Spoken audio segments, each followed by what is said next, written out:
Relaunch the stream and trying to get in now.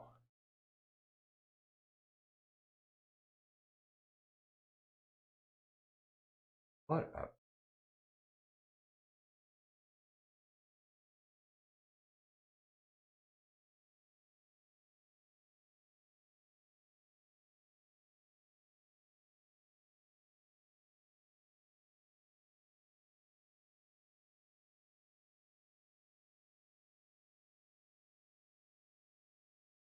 I'll put the 3070 in the other system and until they get this problem fixed.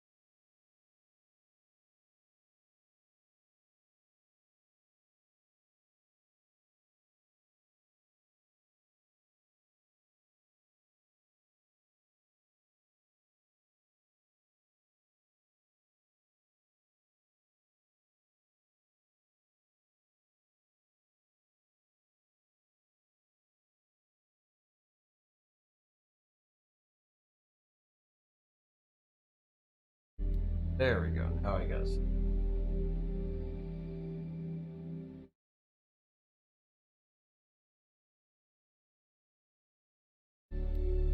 All right.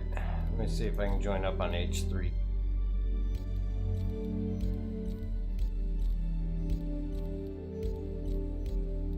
Oh, ignore that invite there, H3. Okay, let me send you a party invite.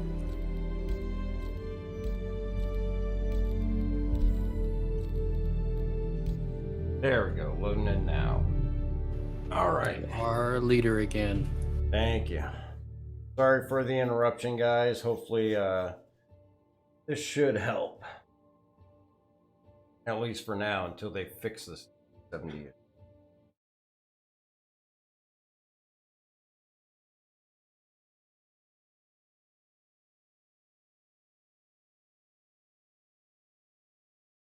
Apparently, this has been going on for months, though. Because Crywo's having the same issue with his. Man, that sucks. Yeah. So here, your screen is black where the game should be. Yep, actually, I'm logging in now. The delay on the stream is why there's a black screen for right now. Or actually, let me double check.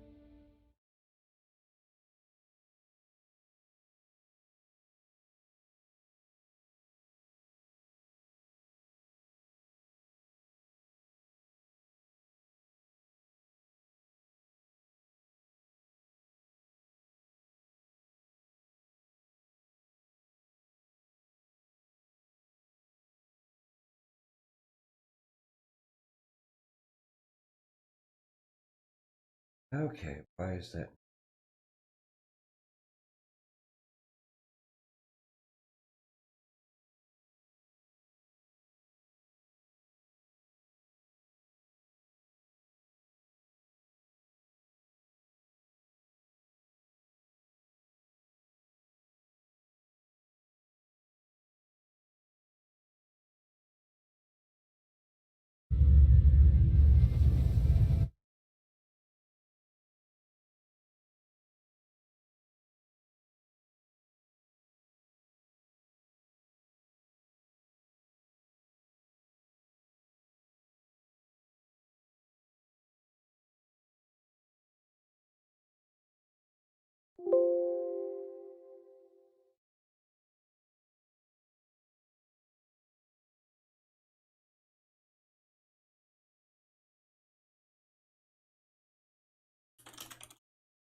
There we go.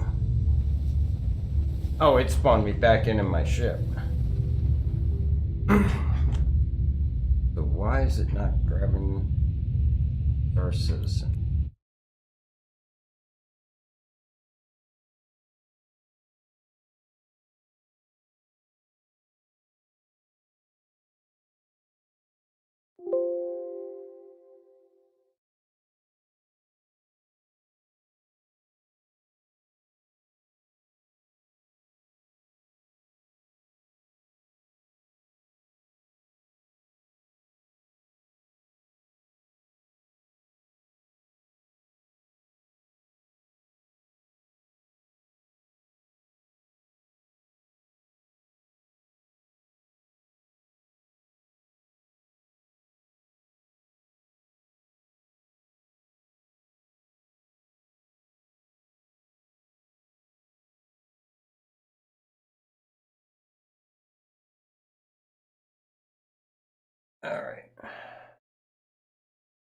All right, so until I figure out why Streamlabs is messing up, we'll just have to do a full screen capture and just not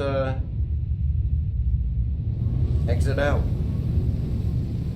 So I apologize to everybody for the issue. The 3070 continues to have problems with crashing. It's a well-known issue on many 3070s, including UVGA, Gigabyte, and many others because of possible driver issue. I quickly swapped it out for the 3060 Ti, so I'm running on the 3060 right now, which does not have that issue. So hopefully we'll be able to stay up and running here. All right.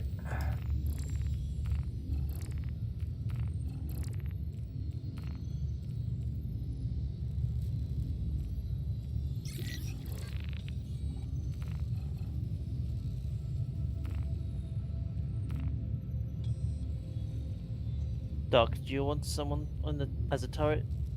I'm actually on my way out to Crusader. Take out a tracker permit. Alright, so head out over here, and then after this tracker permit, maybe we'll switch over to some mining there. Arterial Max, you would think that a rich streamer such as Dark could at least afford corner LED strip lighting that change color. They do change colors. I just have it set on that for right now. And rich is, yeah, no, I'm not rich.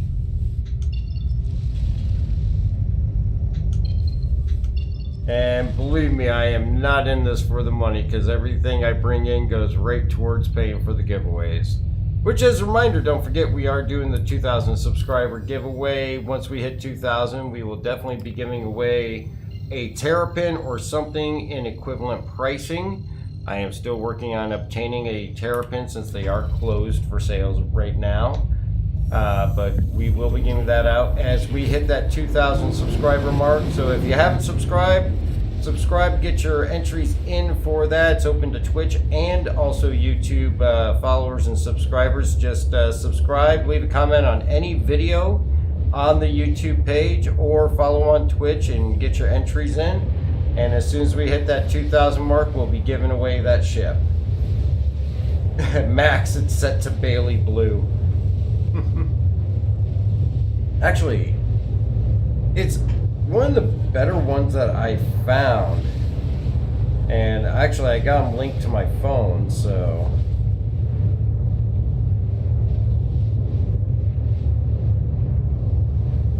I can actually change that, but some of them I'm not a huge fan of.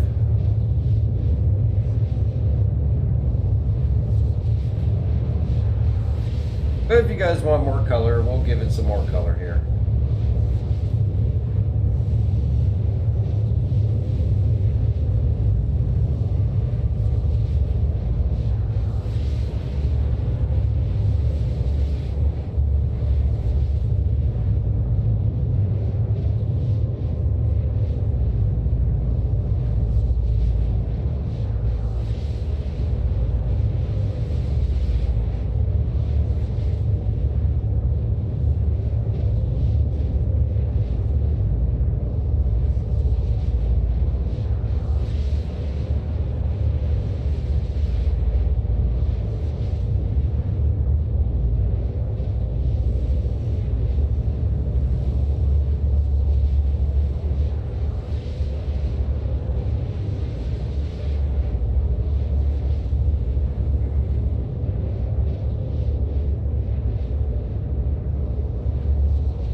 Zahir, isn't buying a terrapin like hearsay for you, Dark?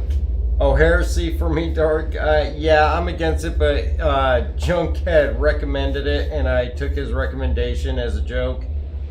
What's up, E-Money? Great to see ya. Or a competent corner strip lighting operator. Dark, feel free to ignore my comments, as I know shit stir. Ask my long-suffering wife. I really do enjoy your content. Thank you very much, Arterial. I greatly appreciate it. In Australia, they call it pulling the piss out of someone or something. I like that term. It's not a bad term. I've always heard it taking the piss.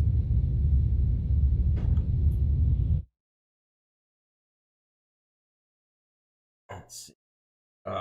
With the display, actually, I might be able to move the display capture down so it.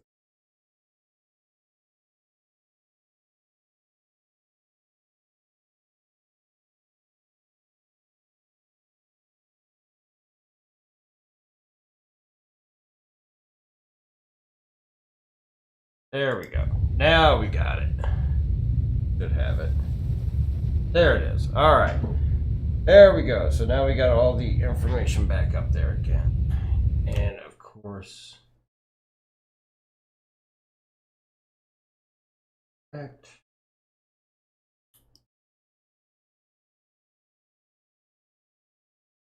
horrible at fixing things on the fly, so bear with me.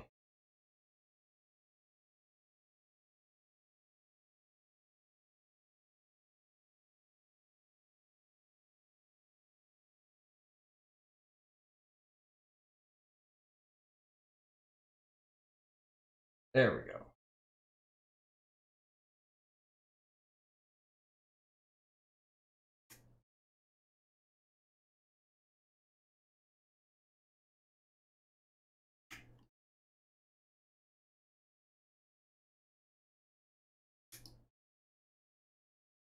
That'll be good. All right. Let's see, Max. Oh, Ryget, what's going on? Zahir, yeah, in UK we say taking the piss. Max Power, it's like was $5 to upgrade Terrapin to your Star Runner.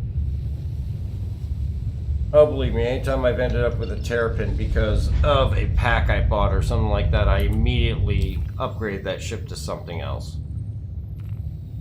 No way did I want to be holding on to that. Alright, and I got pulled down into atmosphere, so I got 200 kilometers to fly. That cruise control, bump that up to full speed. And we got to hit 750 kilometers before I'm out of atmosphere in Crusader.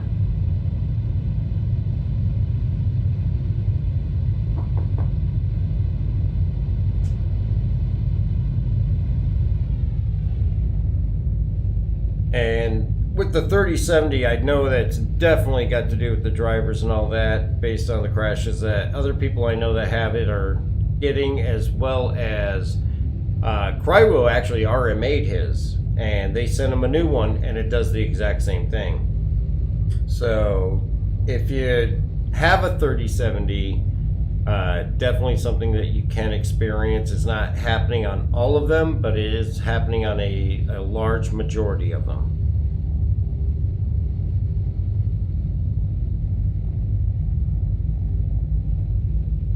And I think maybe because I backed it down to a driver of 46641, I think it was, and that seemed to have helped with the increase in the virtual memory. But it looks like GeForce Experience automatically updated my driver to the most recent, which I must have forgotten to turn off automatic updates. And I will have to mess around with this tomorrow to see if that was the cause. To hear the fact that Dark is willing to buy a Terrapin for the giveaway shows how committed he is to his viewers. Absolutely. You guys are awesome. E-Money, I can't understand how they haven't fixed the atmosphere thing yet. Well, it just started on the last couple of patches, and obviously that's the purpose of the PTU, and number of bugs and all that they discover in the PTU. They can't get them all fixed immediately, so some take a little longer than others, but it is on their radar and one thing that they are working on.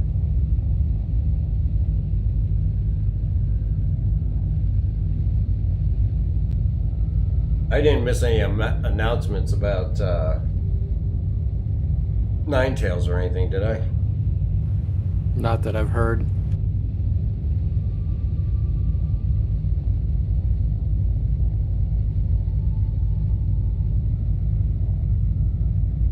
Alright.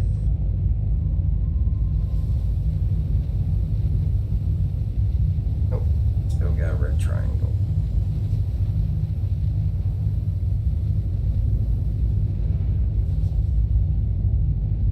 But yeah, this is definitely one of those bugs that's a major pain in the butt.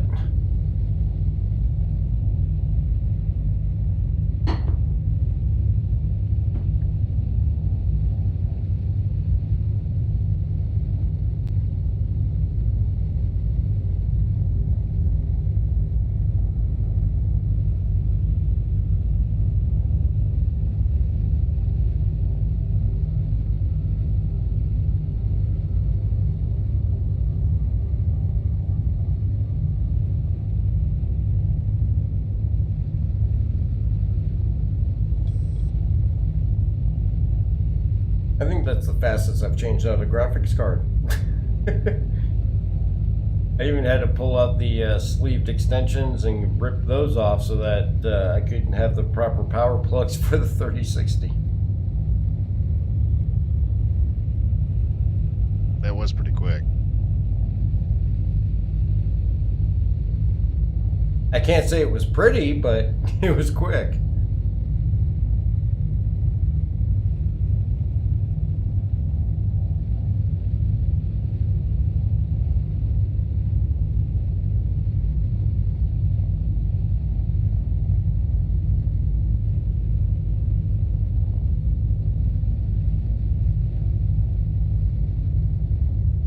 At least I'll have the next couple days to go through and try and do some more troubleshooting on it.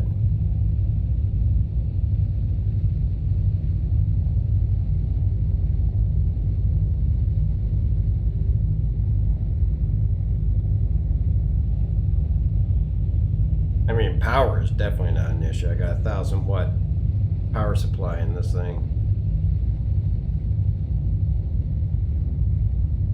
Yay, 750. I can quantum again.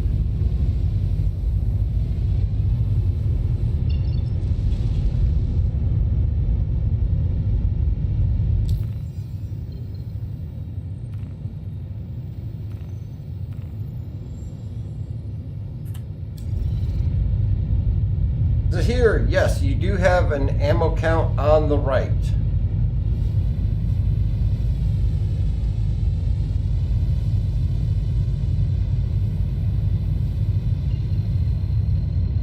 And one thing you'll notice is that as you mess with the triangle and the MFD on power, it will up the ammo count, though it's not a huge significant change. If you put all your power to weapons, you get a few extra rounds and that's it. Nothing major.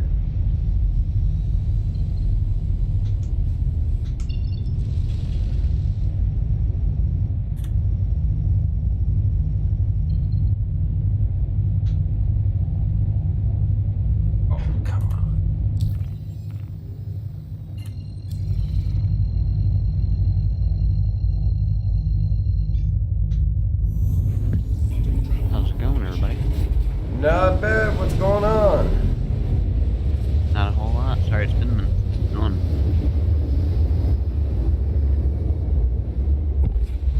Should have access to PTU now. I sure do, thankfully. It took me forever to get it too. So here, yes, even for lasers. Lasers are not, all your energy weapons are not infinite. They will dwindle down, at which point you have to let them recharge. Which you can speed up by putting more power to the guns. I must have checked every single day for the last, week or so before I finally got access.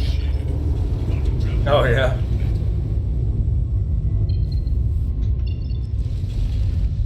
Very first thing I did, I ended up I realized I had like a ton of ships to fly. Mm-hmm. I guess they gave you a bunch. And Oh, then yeah. I pulled out the expedition carrack, and I was walking up the ramp with a plushie, and I died.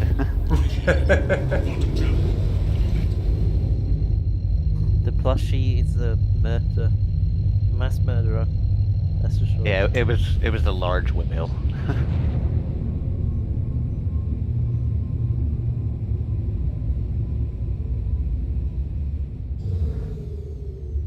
That and I got stuck in Orus, and I literally could not leave. It wouldn't Yeah. let me go You have- anywhere else. You have to go 750,000 kilometers out. Oh my god. That would Yeah, be why. it's a glitch right now. You gotta fly all that way out before you can go anywhere. Gotcha.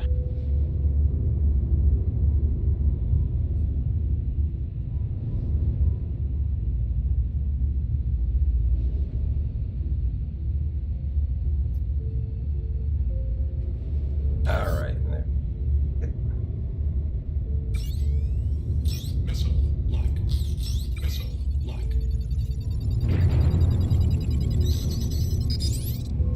Missile startup complete.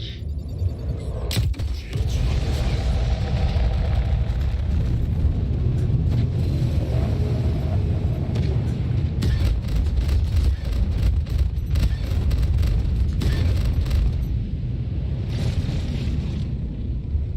At least you can still use the space brake and that boost now to slow down faster.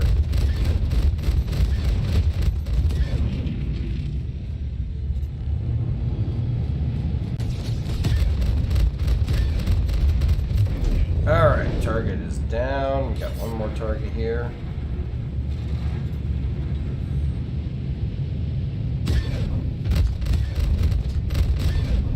Yeah, definitely with the new weapon systems, you want to be conservative with your trigger pulls. Make sure you're on target because that recharge time. Alright, so those two are down. Alright, who's up for some mining?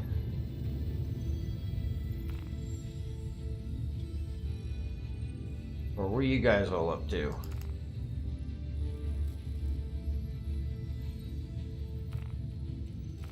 Just trying to get to the spaceport right now. I don't even think I'm on the same server as you guys because I didn't have nobody added on the list. Ah, there you go. Press there. Yeah, I'm out here at Hurl 3. Alright, doing some mining? Trying to. Alright, I will... Not anything worth anything yet. Oh, don't tell me they took away the gold mine out there.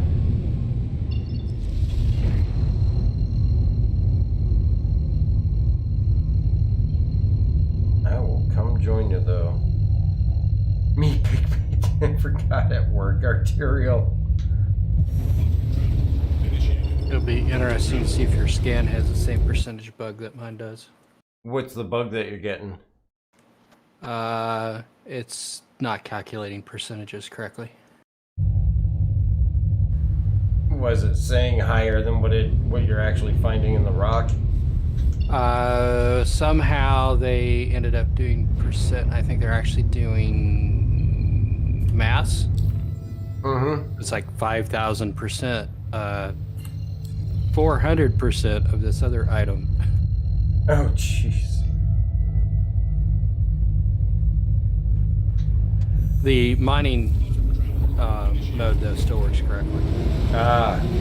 So here, you have a great night. Thanks for joining us. Sorry for the bugs this evening. I think I'll be leaving the 3060 Ti in there until I can do some more troubleshooting.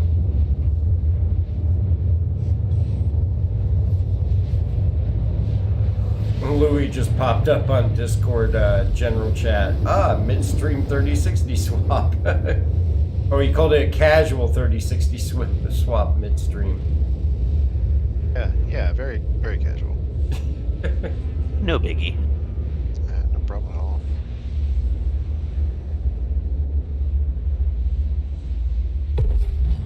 quantum travel complete. There's someone on this server whose character's name is my actual last name. Is it really? Absolutely. Quantum travel initiated. Quantum travel complete.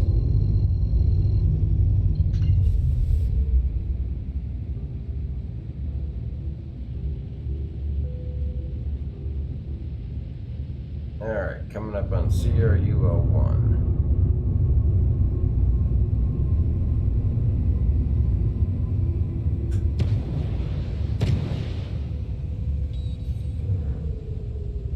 Still getting used to that speed indicator, the fact that it always stays red and blue now, and it's just that tiny little arrow that's your indicator now.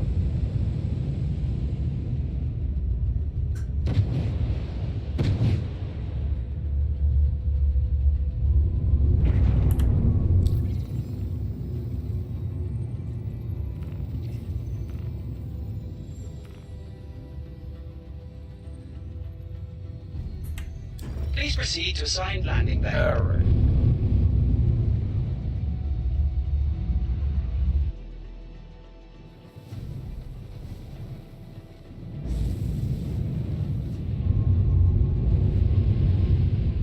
Oh, no.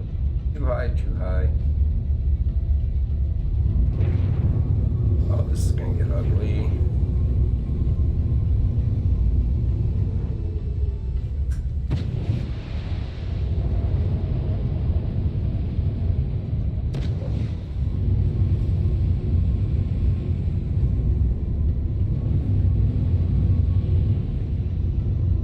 Oh, there went my pad.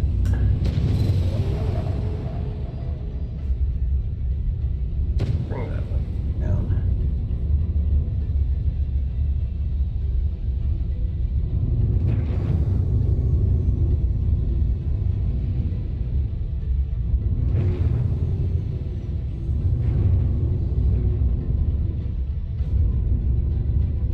Landing complete. Systems. Landing complete. Alright, That let's doesn't go say. get the prospector.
Well, if her L3 does not show any good prospects, we can always go check, see how Leary is looking.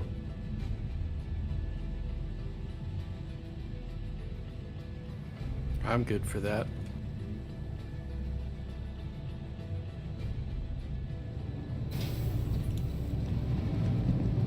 Go get some equipment here.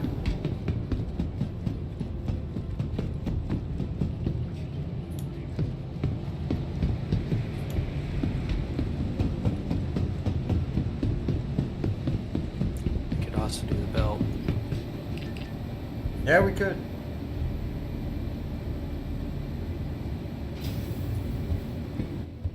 Really, money's not an issue in PTU, so it doesn't have to be Quantanium.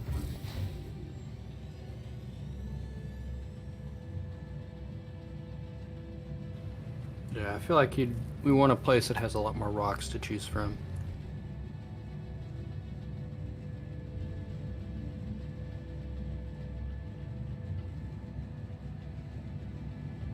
Yeah, I'm about to see if I can't server hop to yours. Not a problem. I'll send you a party invite. Alrighty, one sec. I'll let you know as soon as I get back to menu. Okay.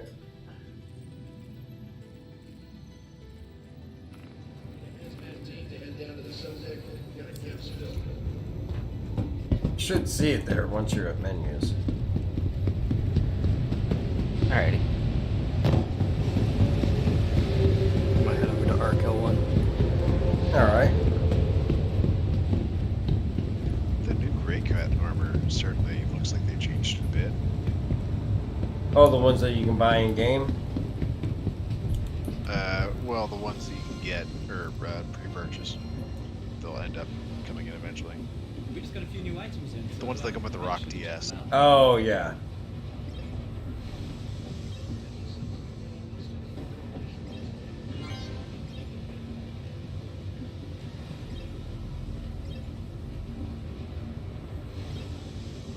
I didn't have the party thing waiting, but I did just go ahead and join off you. So as Did soon ya? as I'm in, I should be able to get it.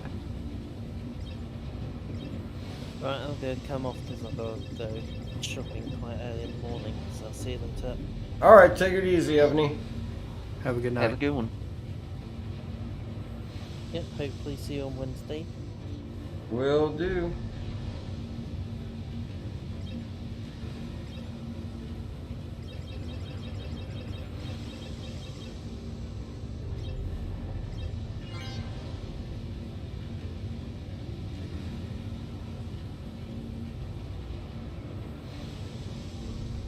Riker.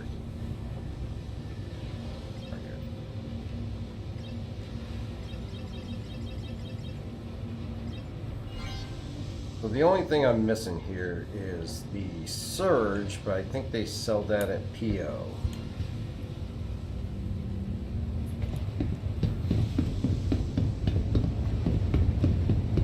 Today's scheduled waste disposal has been postponed until further notice.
That was weird. I sat on the loading screen waiting to hop into the server, and then all of a sudden I'm back at the menu.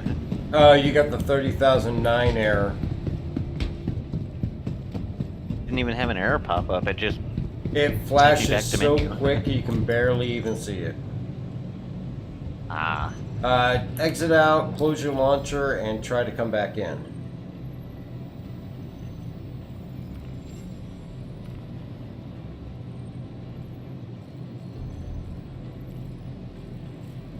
I got a bolt.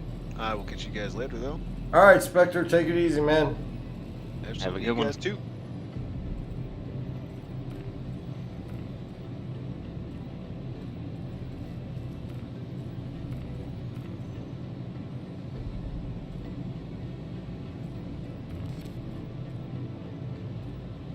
Alright, we're gonna save a spot for Surge.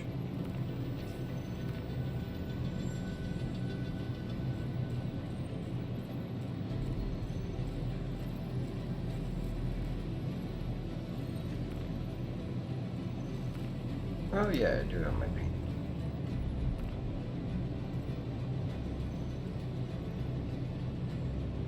Do not have an atlas. Stick with that.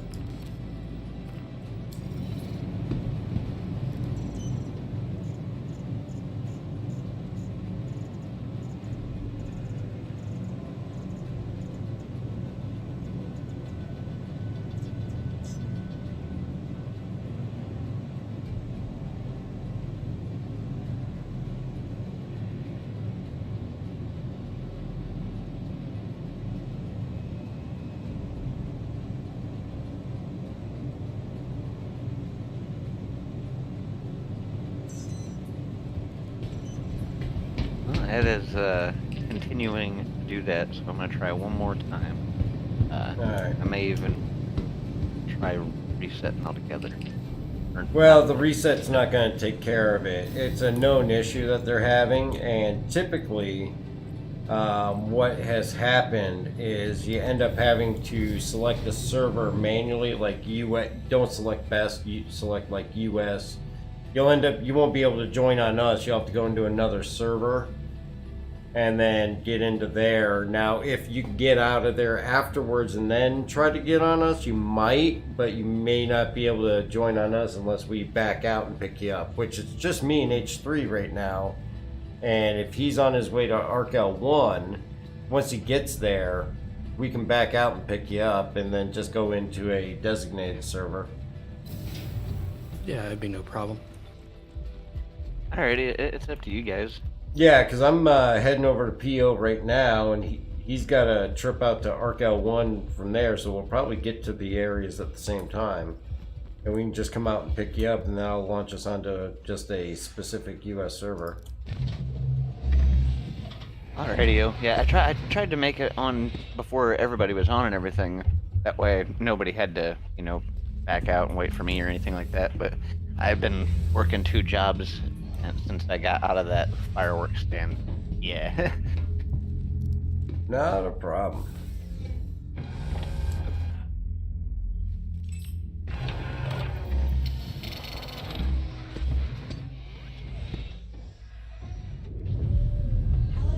I have always had a problem waking up when I should.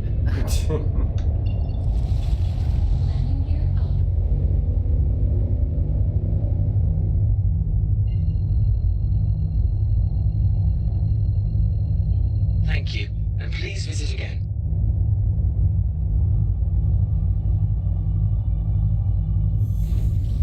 Alright, just gotta remember to kill my quantum around Crusader.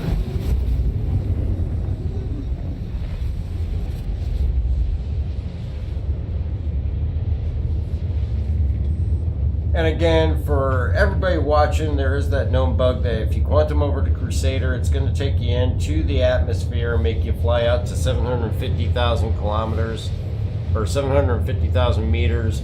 One way, if you're heading to Crusader, to get around that is when you get below 100,000 kilometers to Crusader, just hit U on your keyboard, kill your engines, and then you'll be able to continue on from there without having to manually fly out.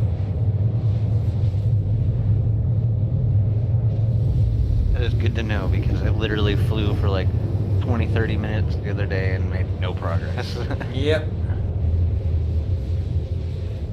Wow, it looks like the stream is lagging.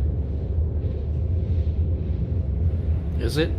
My screen it is. Oh, yeah, it is a little bit rough. Yeah, it's probably because I'm doing the display capture instead of the game itself. Which, pretty much because, for some reason, Streamlabs is not picking up the game.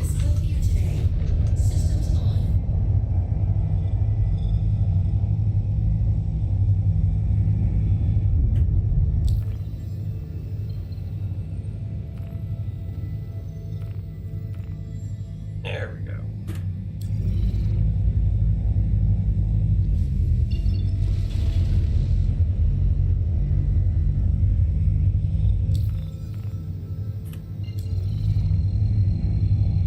Arterio, so what's the plan? Rock mining, sorry, got distracted by work. Actually, I got my prospector out, and we're going to check out a few different areas. We're going to pick Parzival up at the menus once I get to Port Olisar, and H3D's at Arc L1. And we're going to check out Lyria. H3D already checked out her L3 and didn't find much. Yeah, it was really sparse. And apparently also seeing a quantity bug with the scanning. Please proceed to assigned landing. So we'll see. Yeah, it's definitely not mass. I'm not sure what it's calculating. Maybe their decimal point's just off.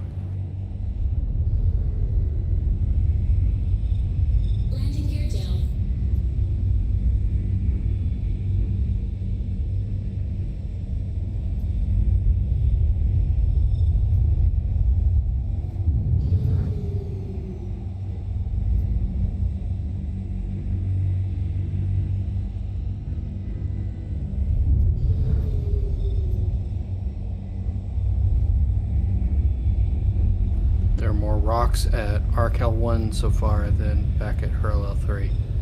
Oh, yeah.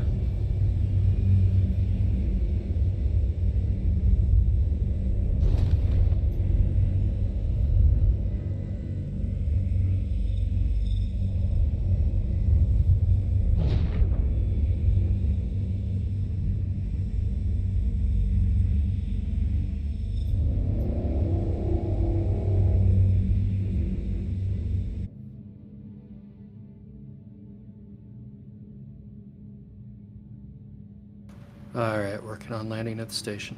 And I'm landing on PO right now. Landing complete. Have a pleasant stay. Menu ready when you go. And there we go. We'll see because I'm part of my chair now.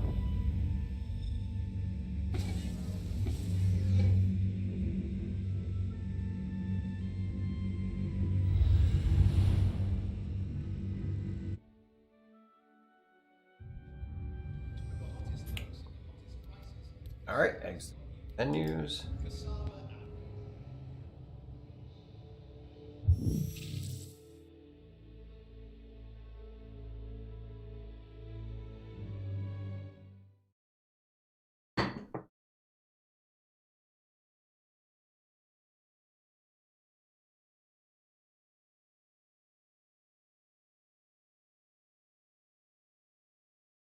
All right, let's get you an invite there.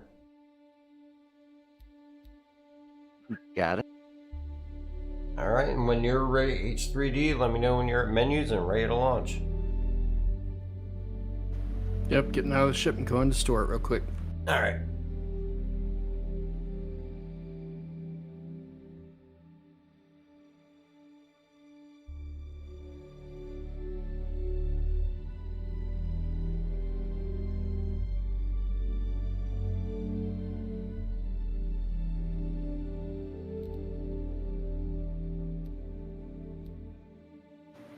Who knows, maybe I'll end up with 2 prospectors. I got 2 harbingers, but one constantly just says destroyed, so.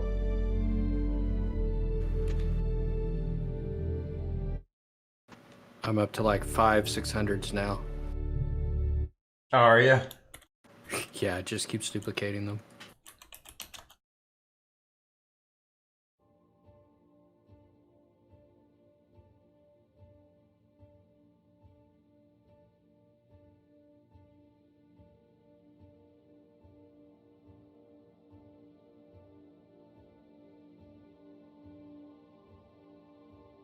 Oh, we got Lonesome in the Discord now. Were you joining up on us, Lonesome?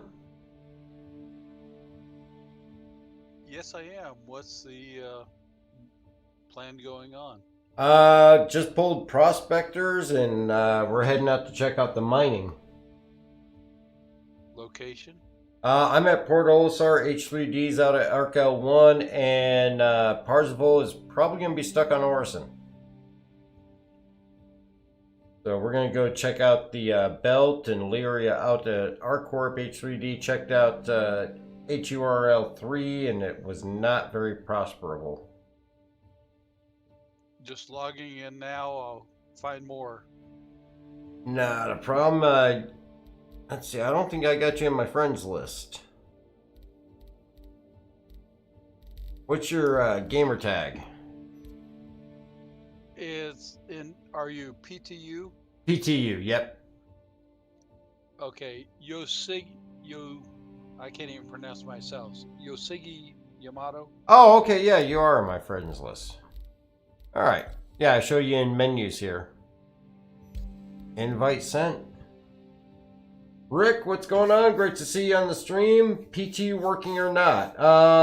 Or it's not for you. A little hard to tell. I had an issue with the 3070. It crashed hard again and continued to do some more troubleshooting with that. So I did a quick swap with the 3070 and put the 3060 Ti in.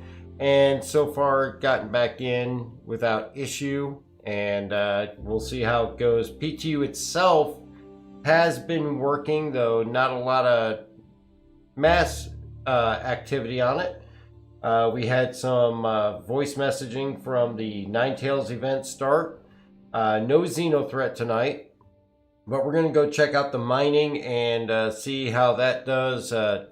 HURL 3 did not seem very prosperous, so we're going to go check out the belt and Lyria area to see how that does, and then we're going to go from there. All right, I'm at menus. All right, so we just got to wait on Lonesome here.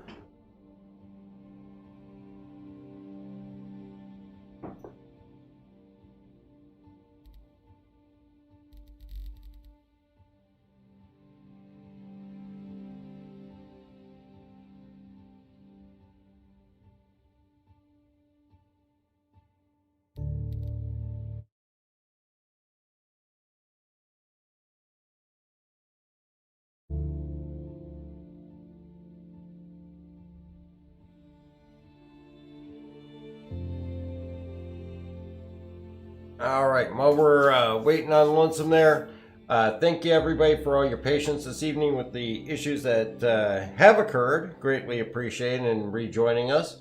And don't forget to hit that like and subscribe button. Also follow on Twitch and check out our stream every Wednesday and Sunday evening at 7 p.m. Eastern Standard Time. And also if you're looking for an org to get some experience, if you're a new player or a veteran that's just looking for some like-minded people, throw us an application, Amarok's Fang. We'd be happy to consider you, and you're always welcome to join in on the streams. Also, if you want to help support the channel, check out the Patreon as well as the members page on YouTube. A lot of great reward packages there. We also have the super chat, super stickers, and also the merch store where we have 20% off all merchandise, including the Bailey collection, going through the end of July using that coupon code DHStream20. And don't forget to get your entries in for our 2,000 subscriber push. When we hit 2,000 subscribers, we will be giving away a Terrapin if I can get my hands on one, or an equivalently priced ship to a random person. To get your entries in, just subscribe and comment on any video on YouTube or follow on Twitch, where you can do both and get 2 entries. And good luck to everybody in that. And thank you again for all the support from everybody. We're greatly appreciative of it. And it looks like we got Lonesome there, so if you guys are ready, I will launch us on in. I'm good to go. All right. Just learning. Bear with me. No problem. No worries. And I just picked a USA server so that hopefully that'll alleviate the 3009 error for you, Parzival. I've got some stuff to donate to the org. How do I do that? I mean, you can just hit me up on a DM and we can figure it out. Will do. I know, actually, one thing I'm going to be looking at, and I'm a little iffy on what I want to do with it, because I have an X52 HOTUS that I lent to Cryo. He gave it back to me because he wasn't going to end up using it, but it's usable, except it has one button that's a little sticky. And if there's some interest in org members for an org giveaway for that, as long as it's done with the understanding of it's got a sticky button, and I'm good with doing a giveaway for an X52. So that's one thing I'm possibly looking at doing. I just, don't want anybody being under the impression that it doesn't have a sticky button. Arterial on Discord, phone, but RSI official website link for org still says invalid. Let me fix that right now for you. You can also just you can Google CIG address, which is at the bottom of the web page, and you can actually just, if you do that, it'll give you their phone number, and you can actually get a hold of them that way. I got locked out of my account for like 3 months, and I had to do that. Huh? Locked out of accounts. I accidentally, while messing with some of my account settings, I accidentally set up the God, what is it? It's the authenticator like thing. Well, I didn't get the email because it got sent to my spam, and it only works if you set it up within the first 5 minutes. Well, I never got it set up, so I could not sign into my account in any way, shape, or form. Oh, Well, okay. I also couldn't sign into the Spectrum or anything, so I couldn't ask for help. Oh, Well, jeez. so I got really irritated for a couple months, and then I looked at I was looking up CIG on Google and everything, and I noticed on the bottom of the RSI page that they had their address listed. So I Googled their address, and boom, I got their phone number. Oh, really? That's outstanding information. Thank you. It's oh yeah, just in case anything ever happens or you end up with the same problem as me, that is the best course of action. CIG staff got a hold of me within 24 hours, and they asked me what questions they needed to get the right information, and I was set up and back on within a couple hours. Yeah. And Arterial, there is a new Discord link there on the Fangs page for you. So that is now updated. All right. Shows an excellent example of sharing the information. I'm a CISSP, which understands all of how the computers work, but then we got the people involved. Love it. Thank you. Absolutely, man. All right, B02. I'm gonna head out your way there, H3. Okay. I had to clean my ship anyway. Saren, what's their phone number again? We won't broadcast the phone number, but Parzival mentioned a way that you could find it. I'm seeing Dark It's Mac an official and the helpline, group. so it's not like you're going to be blowing them up personally or nothing. Oh, okay. I'm seeing Dark Max and the group. What do I need to? Actually, I'm seeing people. I got tags for people that aren't in the group, and I just saw somebody in chat saying he can see everybody on the server. Sweet. Isn't it fun? Okay, so let's check party. Yeah, party. I only have H3 and Parzival and Lonesome, but I'm seeing tags for. Well, I saw tags for everybody but you three so far. I see someone's Oh, wow. name who is secret. Their location is not quite as such.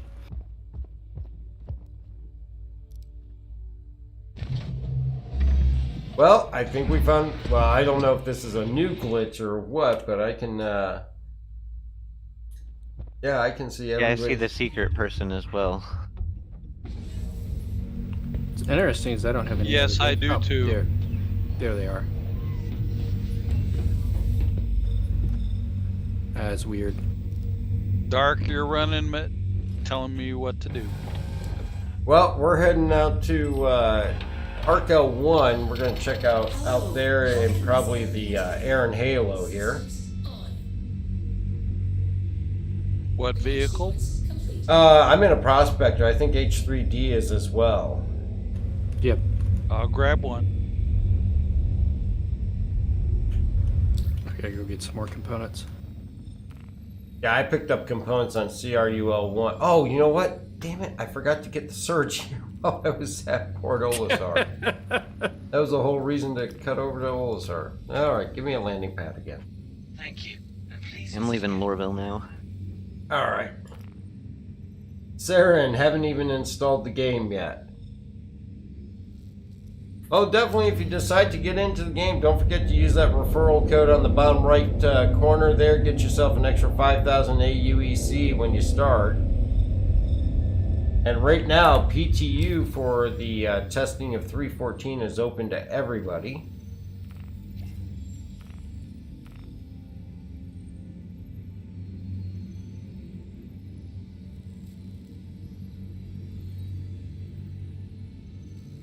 Please proceed to assigned landing. All right. Where's it gonna make it? There we go.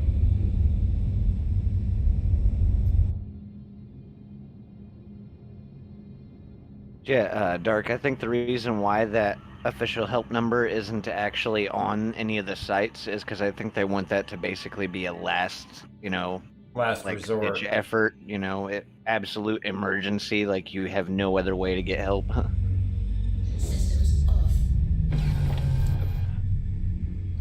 Because I looked for it everywhere, and it was nowhere. Arterial's still having problems with the code. Let's see. Oop. There you go, Arterial. That's the link there for you for the Discord.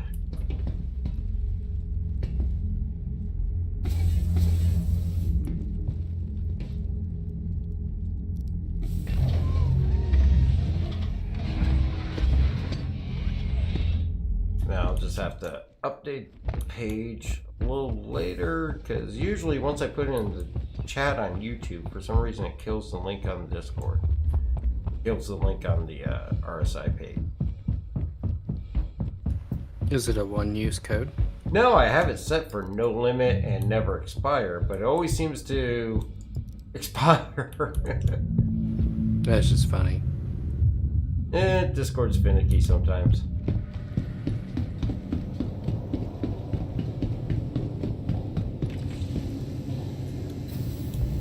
Part of the fun is figuring out the way around the programmers. Oh yeah.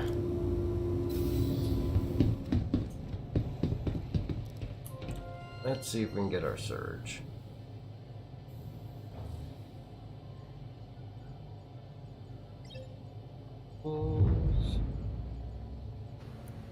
Be nice when we can trade equipment. Oh, one day we will be able to. And ships. If you buy a gaming ship, you'll be able to swap it out. Nice. Get a little trade-in credit. Hopefully they just don't implement, Smart buy. you know, annoying used ships car salesmen. Yeah, we don't need that. Gonna pull into Lorville and see the incredible wavy inflatable people like around New Deal. Wavy, wacky, wavy, arm flailing tube man. Yeah. Just on a little pad off to the side of New Deal. Use ships. Sounds like my little brother.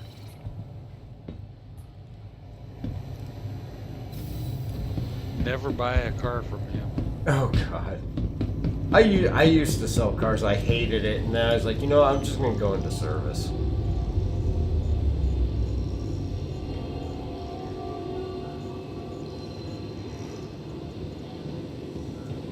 I will say this. Always felt sorry for you guys. Oh, I mean, service, at least, you know, we're helping people out, and, you know, I had a good service manager that was like, you know, just, you know, get them back on the road and fix what needs to be fixed. Don't do a bunch of stupid stuff. The sales team, though, oh my God, I never felt so dirty.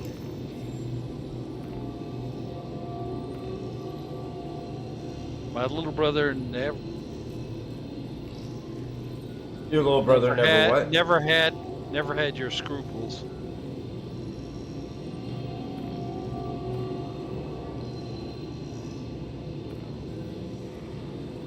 He's sorry. He's had all sorts of get rich quick schemes. The last one was last month when he got pissed at me because I wouldn't give him $5,000 for his transmission. Oh God. Let's see. Sarah, I bought 2 starter packs, but I am waiting for a better computer. Be mindful. 3070 GPUs are having a bit of an issue right now. Hence the interruption earlier, and multiple people I know are having the same issue with it.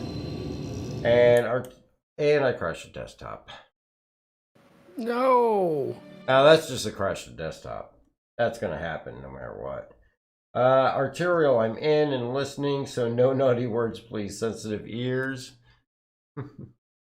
Mark, welcome to the stream. Good to see you. Can you make some good money with the Prospector? In live right now, absolutely. We're about to go out and test it in PTU to see what changes with the scanning and everything that's gone on.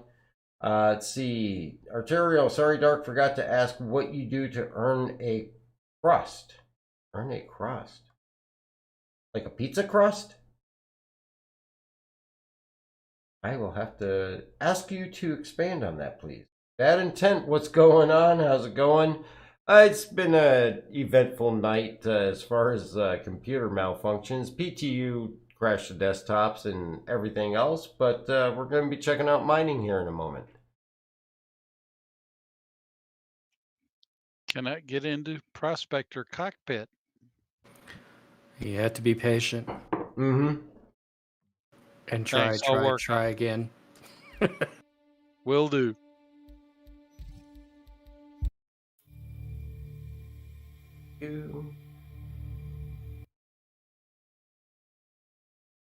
Bad Intent says, yeah, that's what it was doing for him as well, too, so...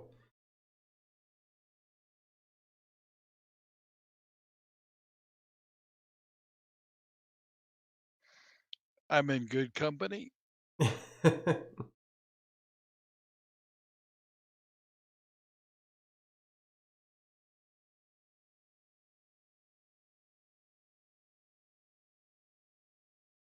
Oh, Arturial. Cash, money, wages. I work in IT personally myself. In game, I deal mostly with mining right now, though occasionally will try other things such as bounties and all that. Saren, have you had any success with Xenothreat? Xenothreat, I did do the test on Friday, and actually we were doing it. We didn't have enough people on the server to... Wow, I don't show any of you guys on. I'm still here. I know you are. I That's a weird I thing. just died. Will respond.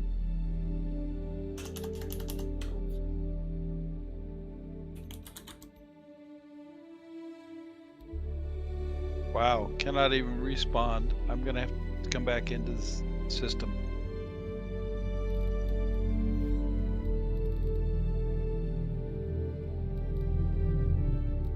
Are we needing to hop back out there, Dark, so that we can pick you back up? No, I'm just wondering if this is going to be a sign that I'm going to get 3009, because it shows Morgram offline, or Parzival. It shows H3D offline. And let's see. Where's Usagi? Oh, Yeah, that's okay. weird. Usagi's at menus, it says. Potato Chef, what's going on? Thanks for the follow. Greatly appreciate it. Good to see you, my I'm back friend. at menus. Bad Close Intent. back at menus. Okay, yeah, I got you at menus here. And Bad Intent, thank you very much for the follow. Greatly appreciate that. And thank you very much for the raid. Let's see, Arterial, used to working with people with disabilities, so I will keep it simple for you. What the F do you do for... See, simple, that works for me, Arterial. Straightforward. Only way that Potato Chef 13 was able to fix a 3009 was a character reset. We've been able to work around it by not choosing best as your server and selecting either EU, Australia, or US directly. I got Parzival in on this last one here. Let's see, I got Gravity Cat here, Usagi. Because I don't even show the party is even still in. Yeah. I'm going to exit to menu. Oh, All right, one sec, yeah, I'm exiting the menu. Yeah, I'll just meet you guys here, and I got a party request sent over to Lonesome and Gravity Cat. Thank you, Bad Intent. I greatly appreciate that. And Potato says, yeah, he had it bad a couple days ago. I did as well too, and found that doing that, selecting your server versus best definitely helps out. And what do I do for a living? I actually work in IT. I manage multiple desktop support teams for several hospitals throughout my area.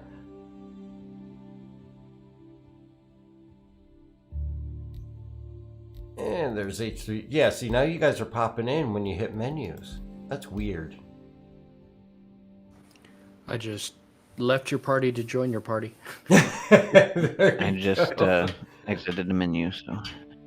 Let's see, Sarah, other than Stanton or Pyro, what other star systems are you looking forward to? Actually, I'm going to be definitely looking forward to Sol when they add our own system into there. That'll be definitely interesting to see how they interpret and do Earth and our own system's planets.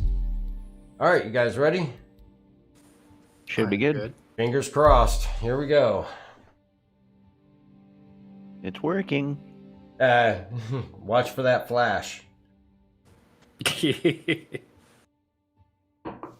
How's everyone tonight? Not bad. What's going on, Gravity Cat? Not much. Making it, man. We're getting there. that's definitely something to classify it as. Bypassing the barriers. Yeah, overcoming challenges. I will say this has definitely been one of the more interesting streams. Losing it and then having to swap graphics cards and getting it back up and running and getting back in. Arterial, have you watched the British comedy show IT Crowd? I love the IT Crowd. That is a awesome show. I remember watching the very first episode where it just opens up with him getting a phone call and asking, well, have you turned it off and back on again? And that is probably the number one question we ask.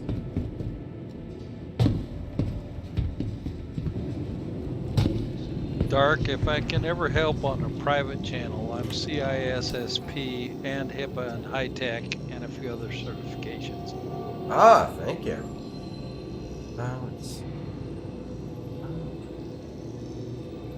I went to college for a little bit for IT and everything. Hey, pips are actually working, and I logged out from my ship bed, and I'm actually still good. But do you have every single person on the server's gamer tag? Not that I can tell. I see H3D in front of me, about All 9 right. million kilometers away. That is awesome. All right. Yeah, the server seems a little bit more Stable. Yeah, I got Stable. Morgan, H3D, so yeah, I got Gravity Cat, and...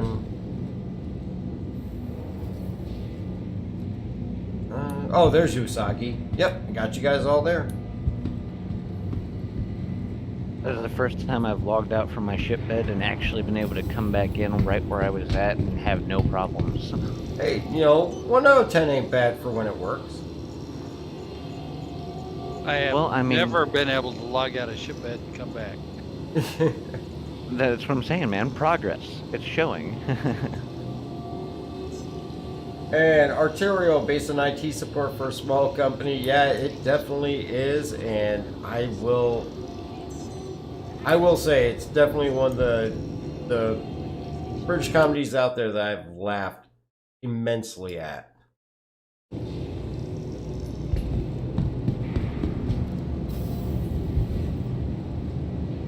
E07.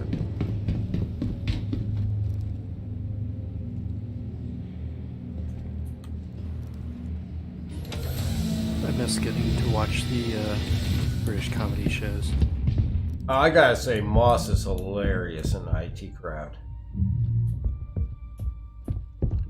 British has a sense of humor that I love and so miss.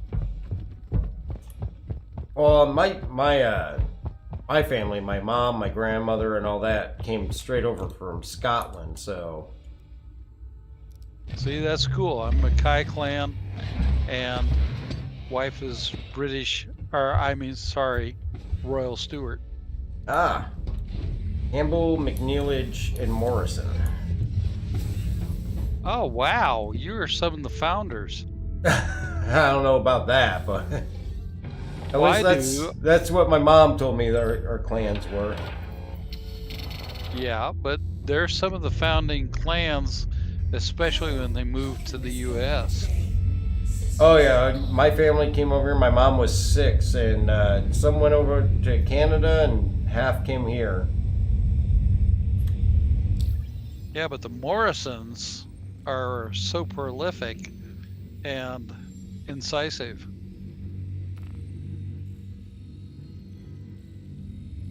Thank you, and please visit again. The ones that I knew the most were McNeilage. Oh, I'm Mackay clan. I got a laugh out of one of the guys I was working with in Scotland because I pronounced it correctly. I got a stack of the Bruins and Orwooly comic books in my closet. Cool.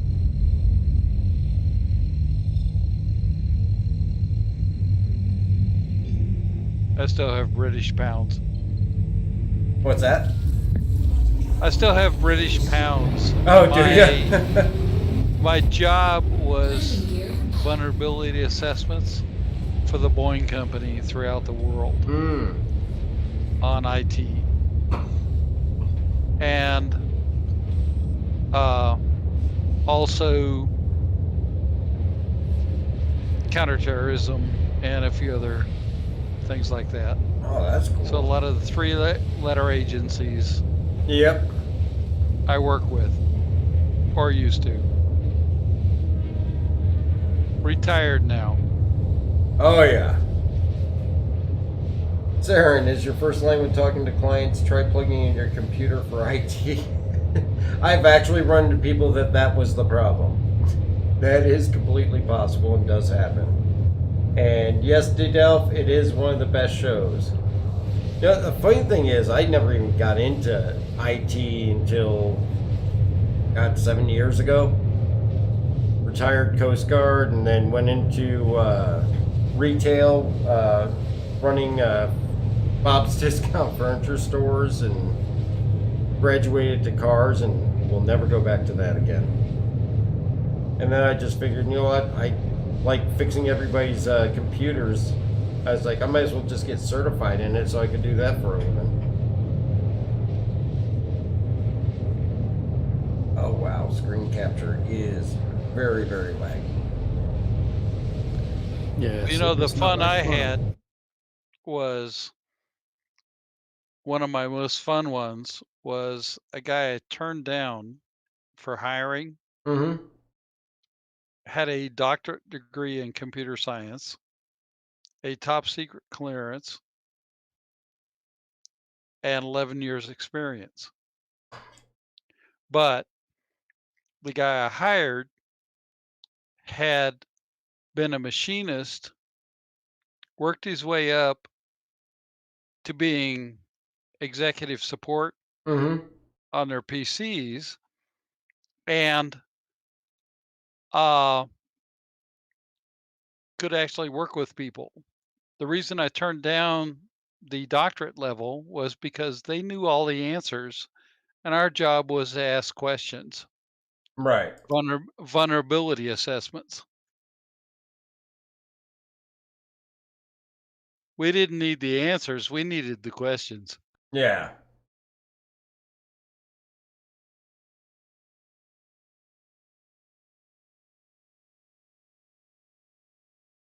That's what I told my students. Find a niche, invent your own job. Yeah, there you go. It's great advice. It's like, you know, something I was told back in the day: find the job nobody else wants to do and get good at it. Yeah. Yeah. Well, I was in charge of computing security for the Boeing Everett site that made the 747s. And I saw when they brought the 787 in, I saw the way it changed business. So I went to Boeing, made a proposal that we change security to actually match the way business was being done. LOL. Actually, here you go, Lonesome. Saren says McDougal on his mother's side, or on their mother's side, there was a losing war they didn't participate in. And D-Delph, you were in the Coast Guard. Yes, I was. From 92 to 2000 until I was retired. But the Coasties had some of the cutest women I have ever seen in my life in Alaska. I have spent quite a bit of time in Alaska. I was stationed out of Seattle, so you're talking about the Boeing plant in Everett and all that. I was stationed out there for just over 3 years. Actually, I was Noah, and the coasties I ran into were in Cold Bay. Oh, okay. So yeah, up there by Kodiak and all that. The Cold Bay also runs a helo support. Yeah, she was cute, and she was on a cutter. Yeah. Light blue dress, and I will never forget that. Yeah, actually, Hey. huh? When you've been at sea for a while, you don't forget it when you hit the dock. I was on a 378 out of Seattle when probably good 60-70% of our time was spent running north bearing patrols and all that, and then occasionally we got to go down to the South Pacific or over to the Caribbean, but the majority of the time was spent doing those crab fisheries. Man, you had some rough times up there. Oh, I love the rough weather. We were in July, and the spray froze between us and the rail. Yep, it'll do that. Gorgeous flat seas one moment, and then next thing you know, you're riding it out, and 30 plus seas easily. You're a tougher man than I, Gunga Din.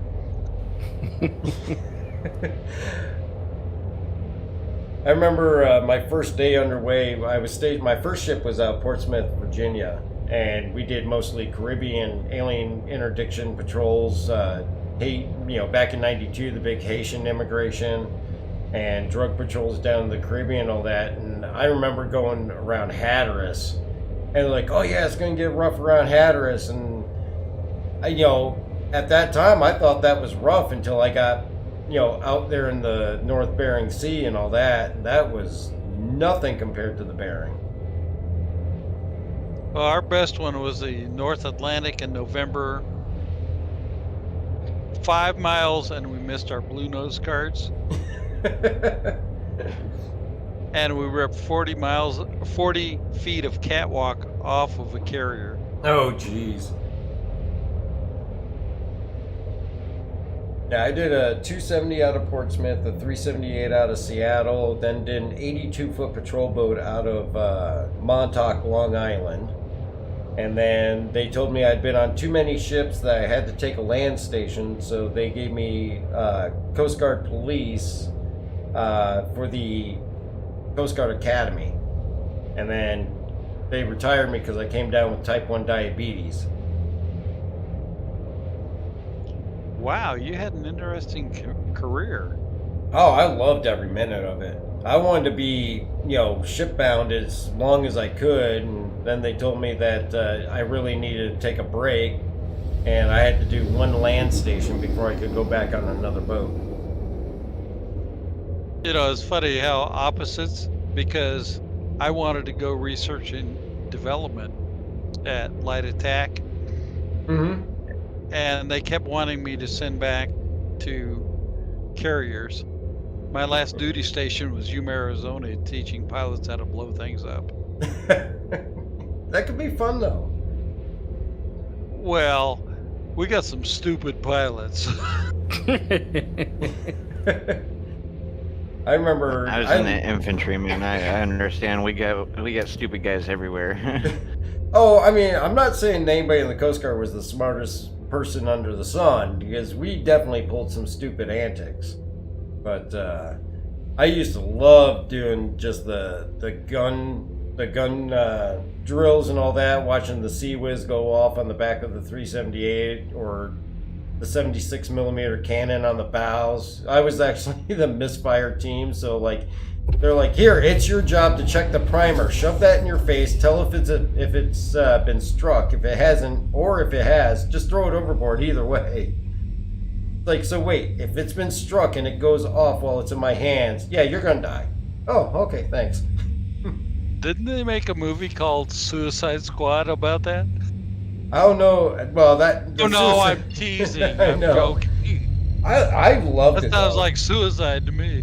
I got to do helo tie-down teams. I was a boarding officer, boarding team member, and on the 82-foot patrol boat, I was technically the weapons officer. And you didn't electrocute yourself with the Nope. helicopters?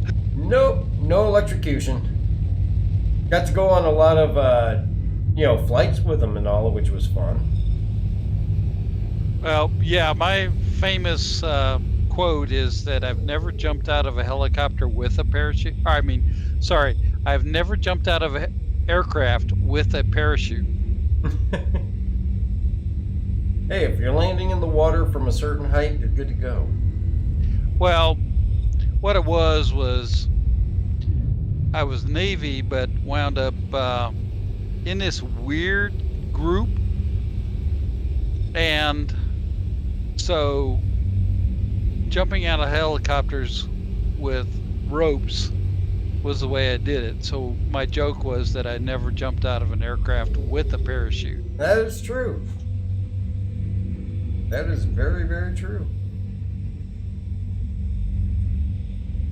I will say this, nothing like being hundreds of miles out to sea down in the Caribbean and just shutting everything down the boat and saying, hey, let's go swimming.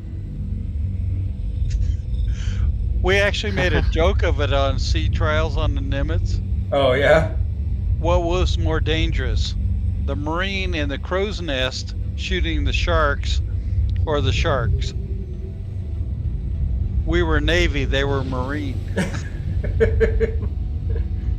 I remember we used to put a guy up on the bridge on Shark Watch, small boat in the water to watch for sharks. But yeah, we just shut it down. And of course, you couldn't do it within any certain amount of time of having a fish call.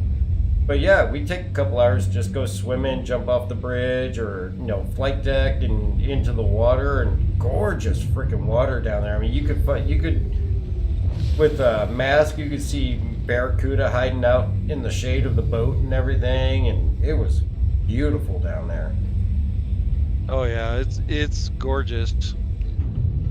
Yeah, the one that I get a laugh out of is food and golfing at Guantanamo Bay. Oh, you remember golfing at Guantanamo? Oh yeah. Oh yeah, we had morale sod. Yeah, how do you like the course hazards? If you hit it into past the machine gun towers or into the minefields, you get the stroke over. I never actually got to play, but we rented golf carts. Damn. You remember the You're lateral privileged. hazard? You had golf carts? Yeah, you remember? Did they have the lateral hazard lounge when you were there? No, I don't remember that. You got to remember, I was back in the 70s. Oh, okay, yeah. The lateral hazard lounge was the all services bar on the golf course. So, you had your areas where the Marines could go drink, or the Navy could go drink, or the Air Force could go drink, and Coast Guard never had it their own place. So we always went to the lateral hazard, which was an all services bar. And there would sometimes end up being some pretty good, scuffles. I would have let you drink at my bar. Oh yeah, I mean it's technically Landing complete. service specific, but most of the time if you were cool, they'd let you in. Oh well, I was laughing joke. Oh yeah, Saren, why is the U.S. Coast Guard all the way out in the North Arabian Sea working with the U.K. and U.S. navies on catching arms and smuggling? Because even though it's the U.S. Coast Guard, we actually do operate worldwide. We're just very small service.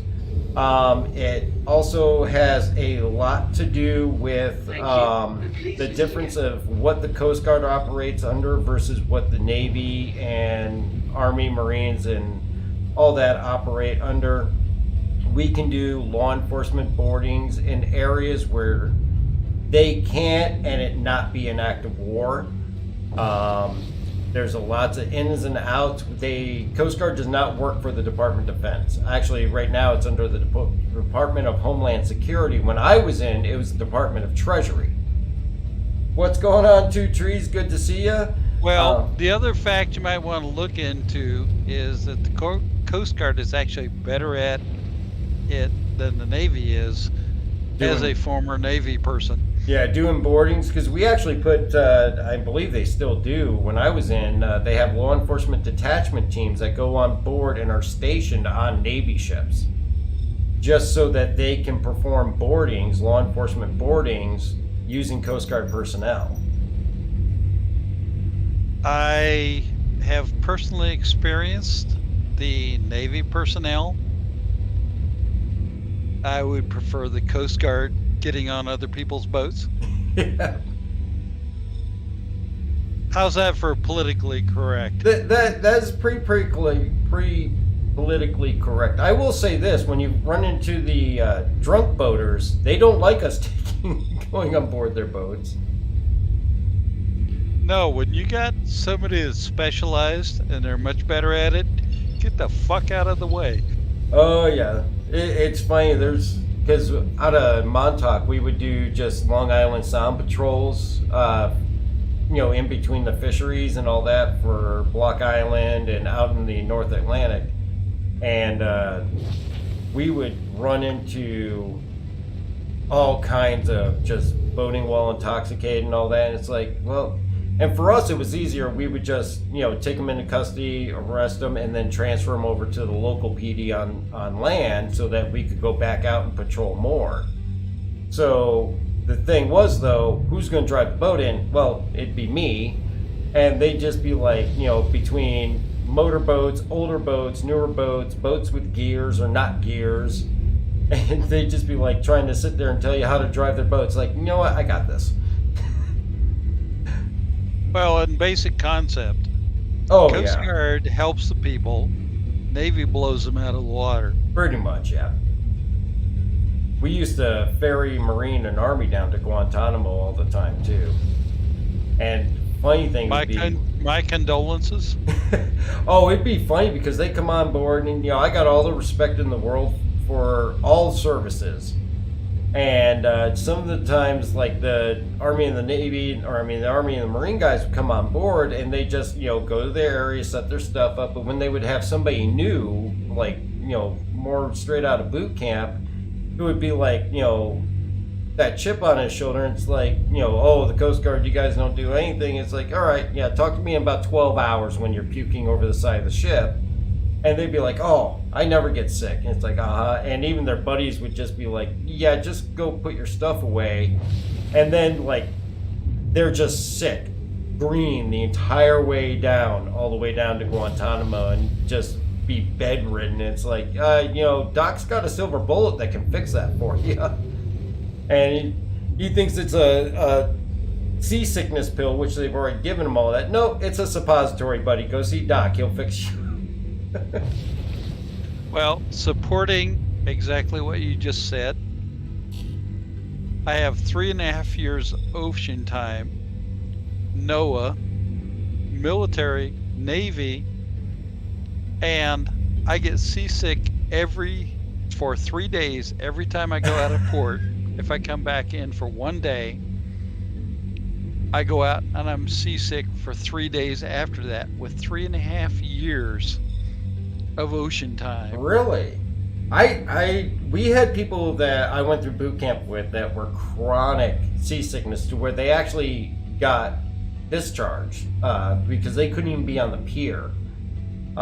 Two Trees, didn't know you served. Thank you for that. Very welcome. Thank you for the appreciation. And I got on my 278, because I small boating and all that, never got seasick, never got motion sickness, but the first day underway, leaving Portsmouth Harbor and all that, I made it about 12 hours. I got heading to mid-watch my first night underway, and that first night, they're like, I was hurting, and they're like, just puke. Oh, I think we 30K'd. Yep. They're like, puke and get it over with. I puked, never got seasick again until I stepped foot on the 82-foot patrol boat. And it's a Vietnam era riverboat that was converted over to law enforcement. And it's like max swells of like 12 foot. We took it out in 25 footers. And They were built in 1963. I will say this, if there was any boat that I did not worry about bringing me back, it was that thing, because we slapped that thing sideways onto the swells and it righted it. It came back, no problem.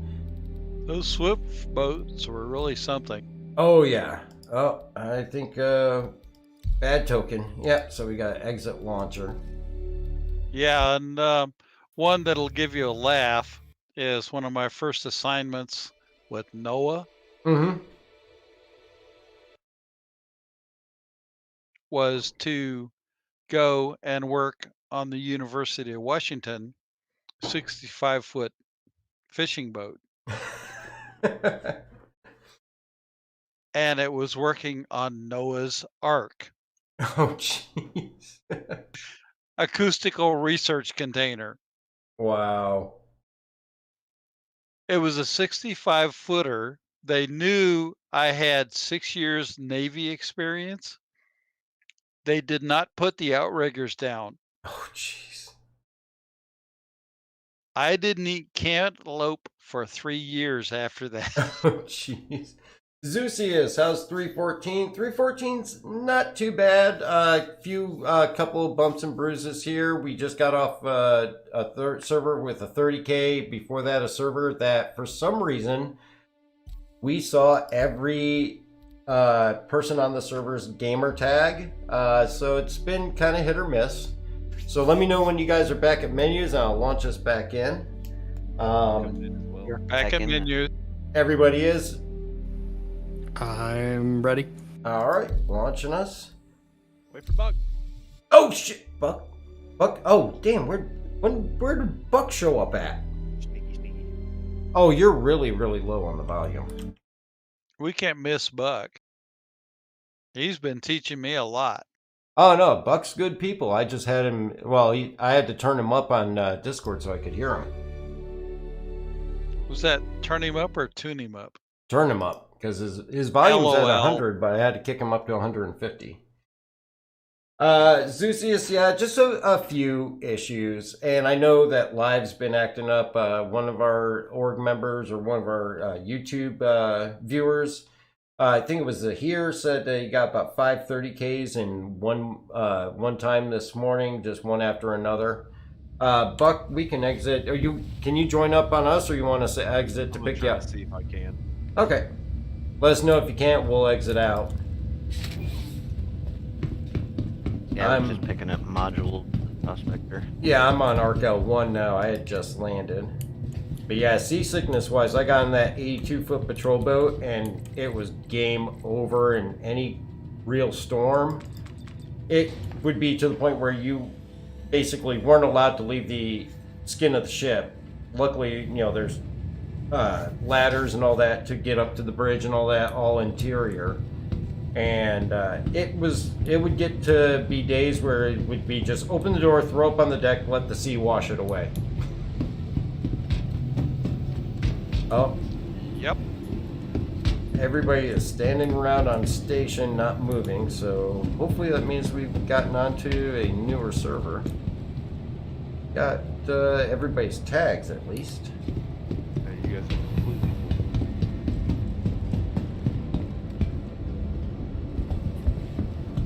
I didn't mean to send that. No problem.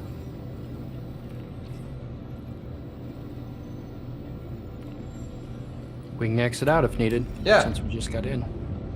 Yeah, we can easily exit out and get you. Stay put. It says 49 out of 50. Okay.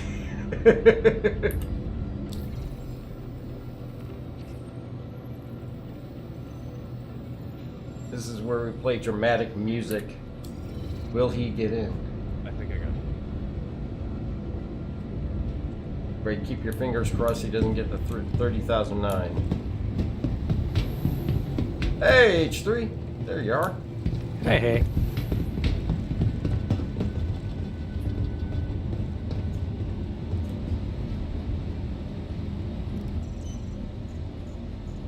Got my ship stored.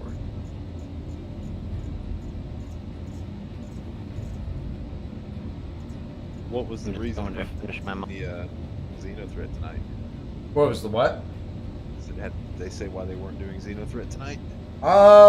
I don't know. I mean, the previous few weeks they haven't ran it on Sunday. Tonight they were running the messages for Ninetales. Oh. So they were Commander Dooley talking about a lockdown on CRU, a quantum lockdown on CRUL1. J-Scale reported that. When we got on, they were broadcasting the message that the QT lockdown on CRUL1 is over, but the suspects are still loose in the verse. I did the one Ninetales, and by the time I picked up some medical supplies, it was over. Oh, so they did actually run actual missions for Ninetales. Yes. Oh, that's probably why J-Scale was saying that somebody in a C2 was running around picking up all the medical supplies when he was trying to get some. Yeah, they ended it before I was even able to pick up medical supplies. Okay, so they were actually starting some of the cargo aspect of it. Interesting. I have a feeling that PTU's gonna be going on for probably at least another week minimum. Yeah, they're doing good with keeping it up to date though, and making sure everything runs smooth. Yeah. I can't blame anything really tonight. I mean, my major issue was the hard crash again. Even after making PV's recommended adjustments, I think it's just that 3070 issue. I midstream swapped the 3070 for my 3060 Ti. I've been having 3009 issues. Yeah, that's the disconnect. That's the one where you have to go in and pick a specific server instead of just selecting best will help with that. Oh, thanks. I didn't know that. Yeah, that's a known issue that on the last patch notes they put in that they resolved one issue that was causing that. But from what I understand, there's several issues going on that's causing that to happen.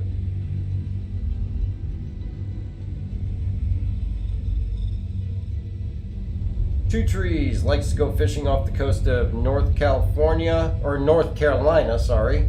Makes me feel a lot safer knowing the Coast Guard is there too. Oh yeah, we try to be everywhere to help everyone. Do our best at least. The coasties with the mosties.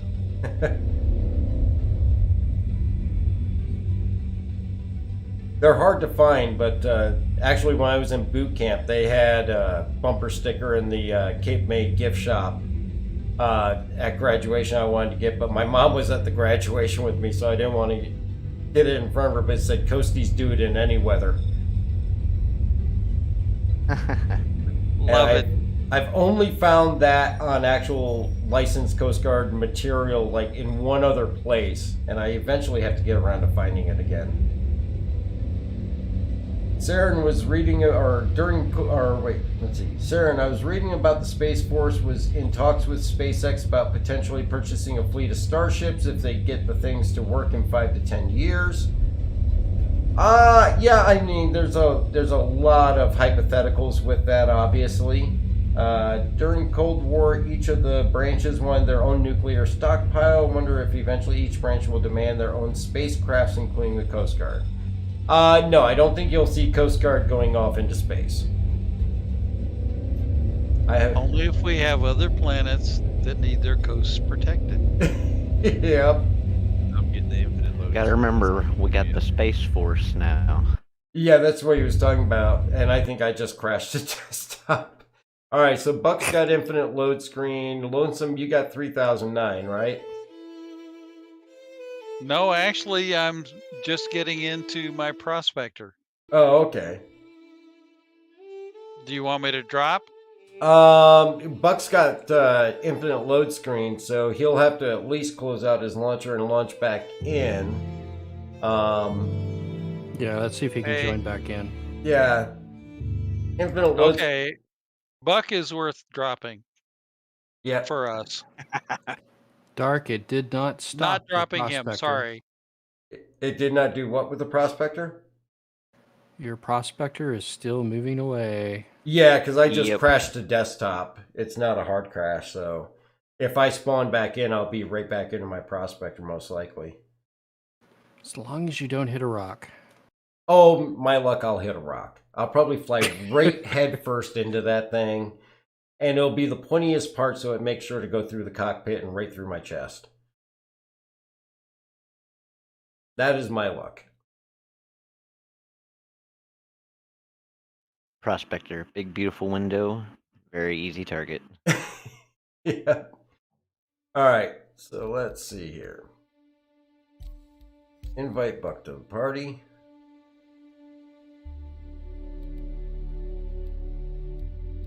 I'm in. All right. All right, so if we're gonna back out for Buck, I'll wait here for everybody, and while I'm waiting, I'm gonna run use the restroom, and I will be right back. And of course, need another beer. At least they Good break. I'm gonna mix a drink.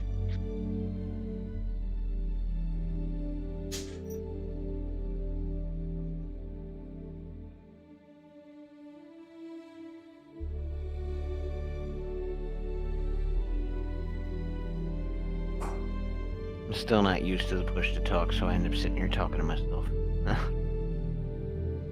I do it all the time. I'm back at menu though.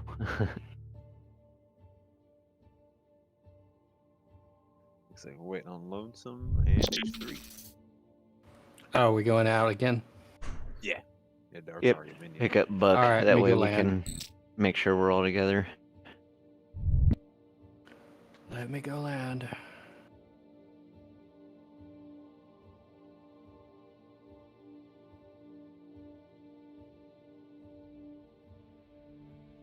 And make sure I take my components off this time.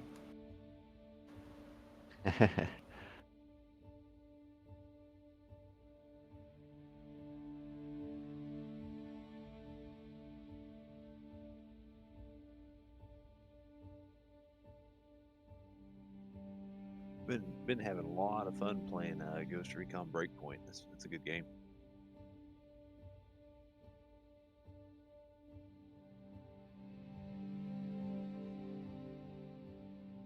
Real fun tactical third to first person shooter if you guys like that kind of stuff. I played a little bit of it. It's just real hard for me to get into any shooters here lately, though I am very excited for the new Battlefield. Everyone is. I hope so. I want those servers to be populated. Especially with how many people they're saying are going to be in each type of matching and everything, so.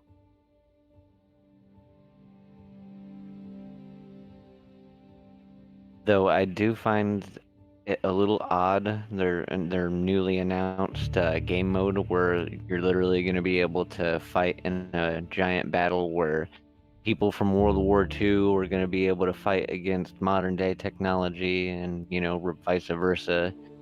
And it's supposed to be balanced still. And, I know it's a video game, but if it's balanced, how so? Like, modern day technology would just decimate, a lot of stuff from World Wars.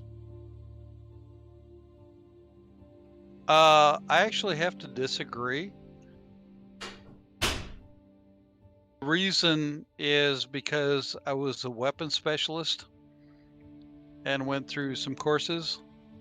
One of the things that I had fun with was that defeating television guided bombs that could handle 60 miles away and go through a window if it was open without breaking the window. Yeah. Way to defeat them was an orchard smudge pot from the 1950s. Huh. Heat seeker missiles, the way to defeat them is a Teflon frying pan. That's crazy. The reason is .30 caliber. Well, the reason is I was trained on the heat seeker missiles, Sidewinders, and they could tell the difference between a cigarette lighter and a cigarette. And so Teflon burns hotter in the infrared. So the heat seeker will actually go for the Teflon before it will go for anything else. That makes sense. Okay. And one thing we did in Vietnam was on Highway 1, the Viet Cong were directing traffic on Highway 1 using flashlights at night. We retuned the Sidewinders for the spectrum for a visible flashlight. You have a Mach 2.5 heat seeker with 1 pound of C4 wrapped in baling wire heading for a flashlight. Have fun. Are we all back in menus? Give me just a second. All right. And Drake Enterprises has anyone know if you can add mining equipment to the Andromeda? The Andromeda, no. At least that's why I am thinking you mean by Andro. Unfortunately, no, you can't add mining equipment to any ship that isn't already equipped with it. So your Grey Cat rocks are the only ones that can mine on land vehicles. Hand mining with the multi-tool or your mole or your prospector right now are all usable in-game. The Orion being the massive capital ship size mining floating refinery that will be coming in later on, but is in concept now. Outside of that, no other ships can equip mining equipment. I'm good to go. All right, I'm going to go ahead and launch this. I'm going to go ahead and try and get us on a USA server to get bypass Bucks 3009 and launching. Okay, I'm flying, so maybe I should re-land or change something. Or just accept that I launched. You should see something in your pending to accept my launch. Should say like party leader has done a launch. Do you want to accept? So do they plan on mixing the generations together so you could have like a P-38 Lightning with a Hellfire attached to it? I don't know about that. I know that they were gonna have it to where like you can be in like a P-40 and you'll be flying, chasing an F-18 and stuff like that.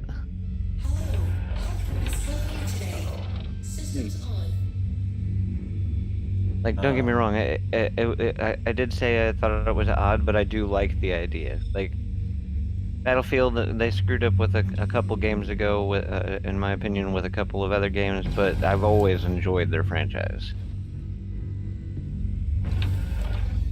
Okay, we might have a problem here. Well, not a problem. But... Are you guys in game? I'm back in menu. Just exited the hab. I think it put me back on the server that I was on when I crashed the desktop. I see Buck in the server. Yeah, I'm in clutch. Don't worry about it. Yeah, I see you too, Dark. Oh, you do? Okay, I was going to say, because I don't have any gamer tags. I'm checking the server list now. Yeah, there's Buck. There's H3. Yeah, you're the only two I see. Yeah, I got Parzival. I'm back in menu, and I see wait, all no, you never mind. guys. I see Gravity Cat. All right, so just right-click on my name and join server if you can.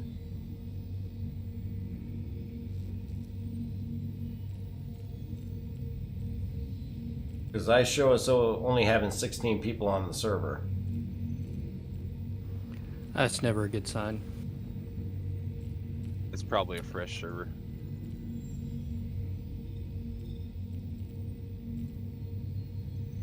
Yeah, one of the fun things we had with the Advanced Tactical Fighter, the F-22, I was on the R&D program, was that the Vietnam helicopters would go down into the bamboo, chop out 1 inch thick, hide in there, pop up, and launch Sidewinders and take out the MiGs. Yeah, you were talking That's about pretty that. crazy. That blew my mind. What's that, Buck? He was telling me about that the other night when we were playing together about the helicopters going in and chopping up the bamboo and sitting in the treetops. Oh. Alright, I'm gonna head over to Lyria to check out the mining over there. Were you able to get in there, Lonesome? Yes, I'm in. Moving. Alright, Two Trees, you have a great night. Thanks for checking in on the stream. Appreciate that. Let's see if we can actually get some mining now.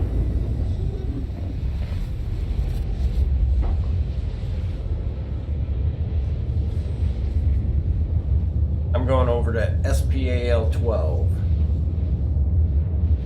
Okay.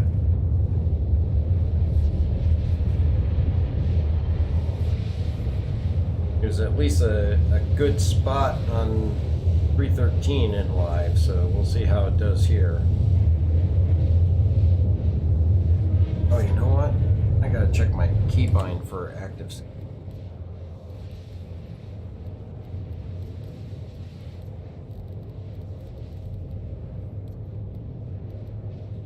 Button.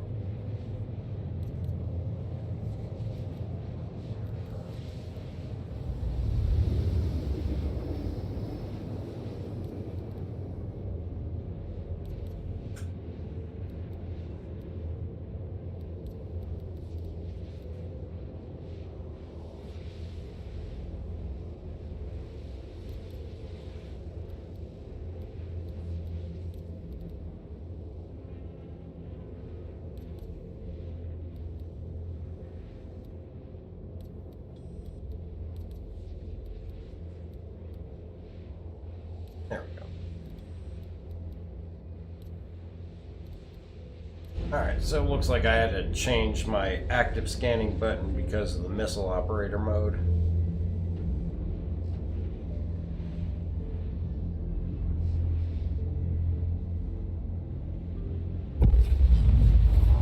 Quantum travel complete.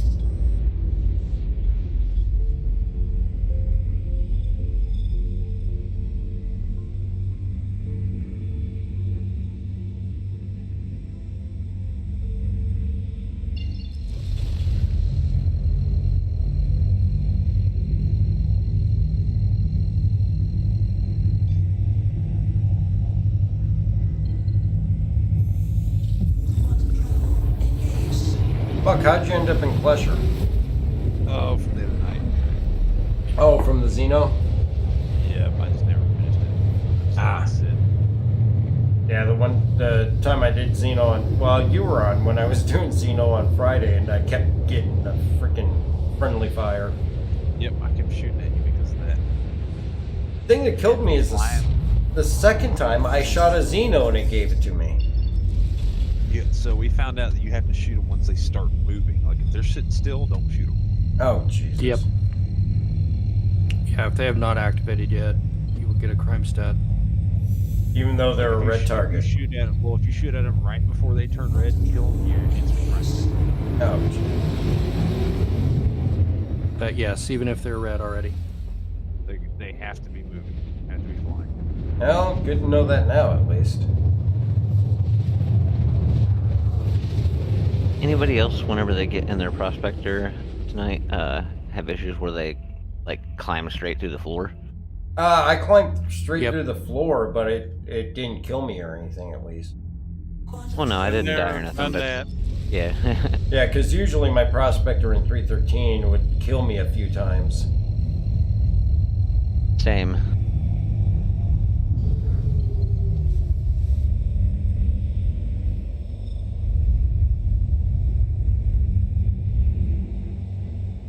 Oh, hey, in scanning mode, I at least still have an altimeter now.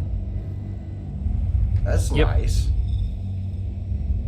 Still can't change your speed though. Oh, that's fine.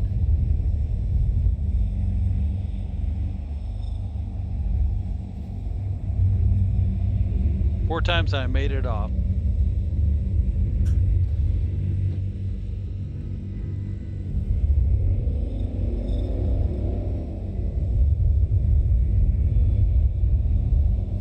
So we're still having to stop 100,000 short.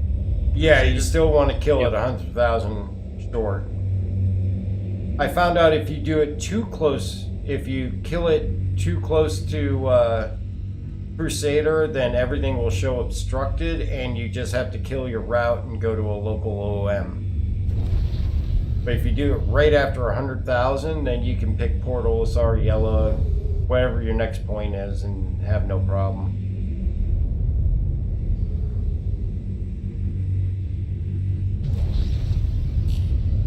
Oh shit.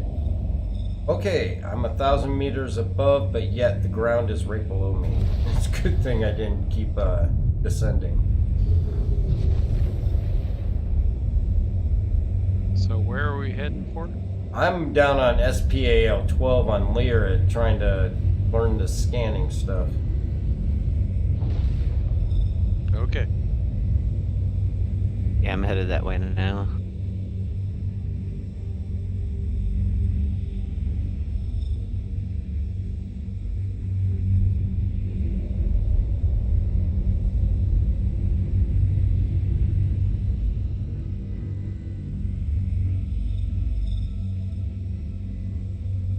That.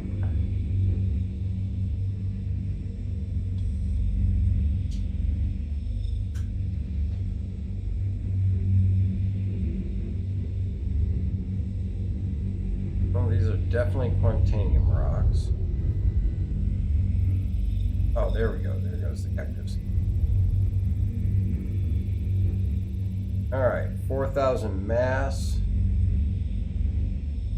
But Quantanium, 407% Quantanium. This is what you were talking about, huh, H3D? Yeah. I have a 4,000 mass rock, but 407% of it is Quantanium. You're just gonna turn the mining head on. It's just gonna blow up. Well, I think H3D's got a good point. I think, if anything, my guess would be that maybe a decimal point is off. Let's scan this other one. Yeah, your mining laser will show the right values.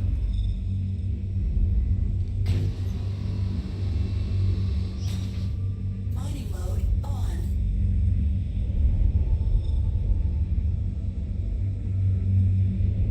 Mining mode's not getting anything on that rock.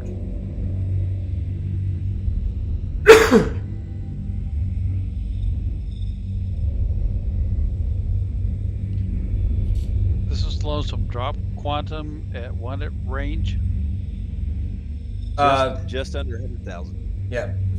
Okay, so here we go. This shows me Quantanium of 25%. That's a pretty decent rock then. Yeah, it is. This other rock is only 2% Quantanium. Let's go ahead and mine What's the this second one. percentage?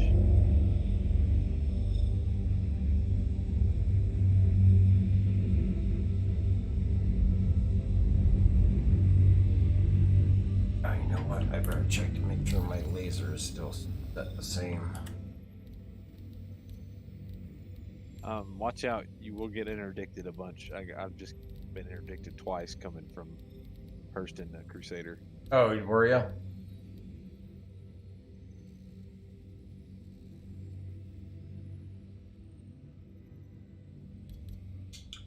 I think they're setting up for Nine Tails right now.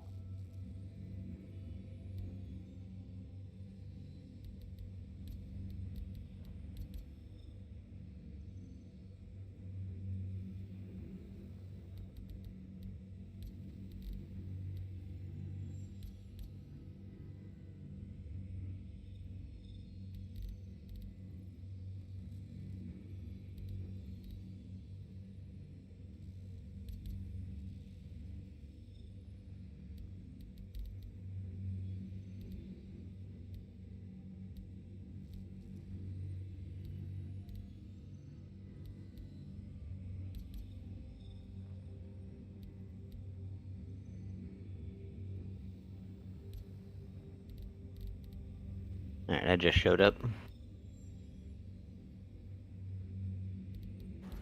I'm slowly working my way there. Quantum's being a pain.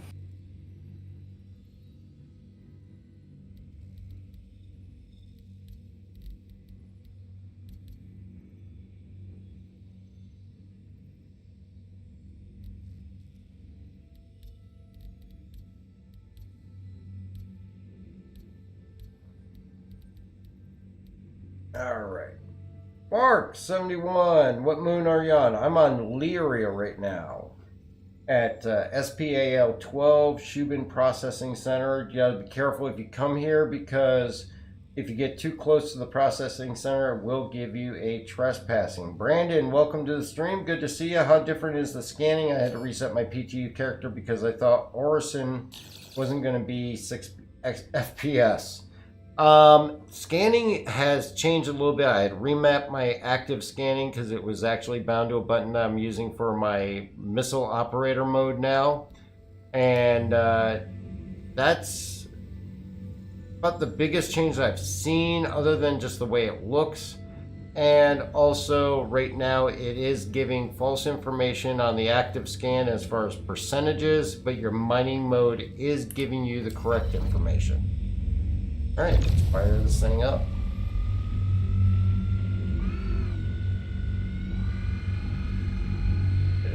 Surge. Of course, we got the Torrent and Focus 3 on here as well too.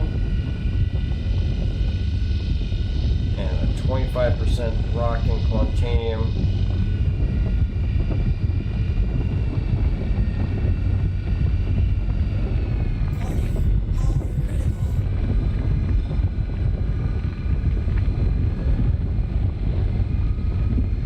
Been a while since I've done some mining.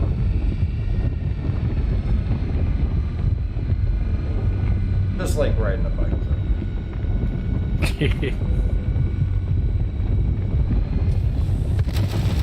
Okay, please bear with me. I'm still learning, but can you coach me? I'm at Daymar at the moment. All right. Did you find a? What are you trying to do? Scan or are you mining? Just joining you guys. All right. So you want to come out here to do mining with us, or? Yes, please. All right. So just come on out to Arc L1. Set your spawn there, because that's going to be your refinery. Will do. And let's see. That's Quantanium 364.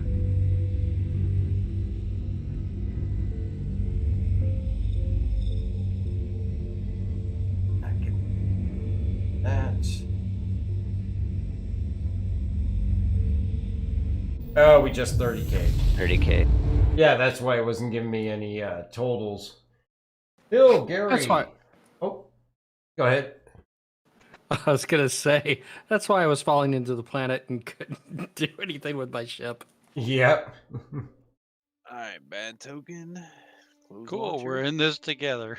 Yep, we're gonna have to exit out and relaunch the launcher. I think I'm actually gonna go ahead and call it a night, guys. I gotta work here in just a few hours. All right, man, not Okay. a problem. Take her easy, though. Have a good night. You too, Parzival. You too. Good night. Later.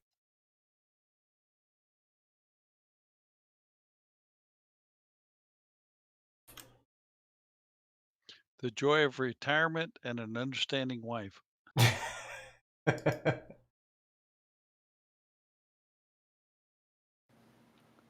You know, Dark, I think it knows when we go out mining. I would not be surprised. Ah, they're in a prospector. 30K.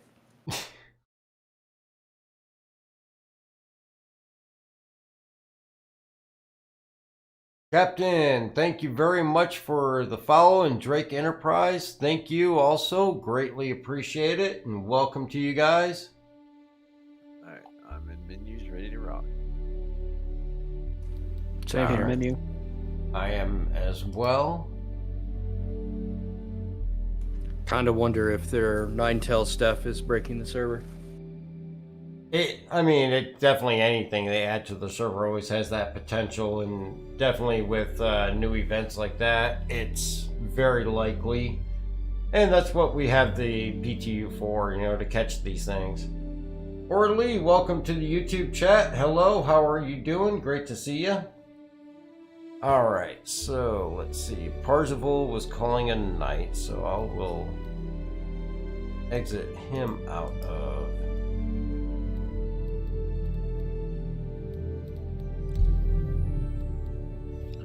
Wife does dog breeding, so she lets me play games.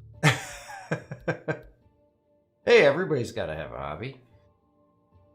Hers not a hobby. She has multiple national championships, Oh, yeah? and yeah, and she has not only for AKC dogs a waiting list, but for what's the one they call where you jump through hoops? Yep.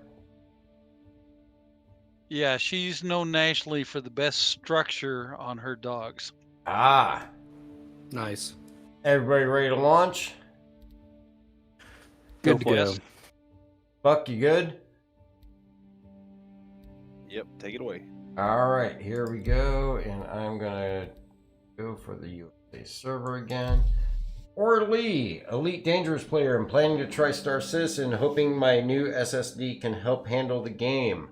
Definitely, if you're new and looking to try Star Citizen, don't forget to use that referral code. It will get you an extra 5,000 AUEC when you join the game.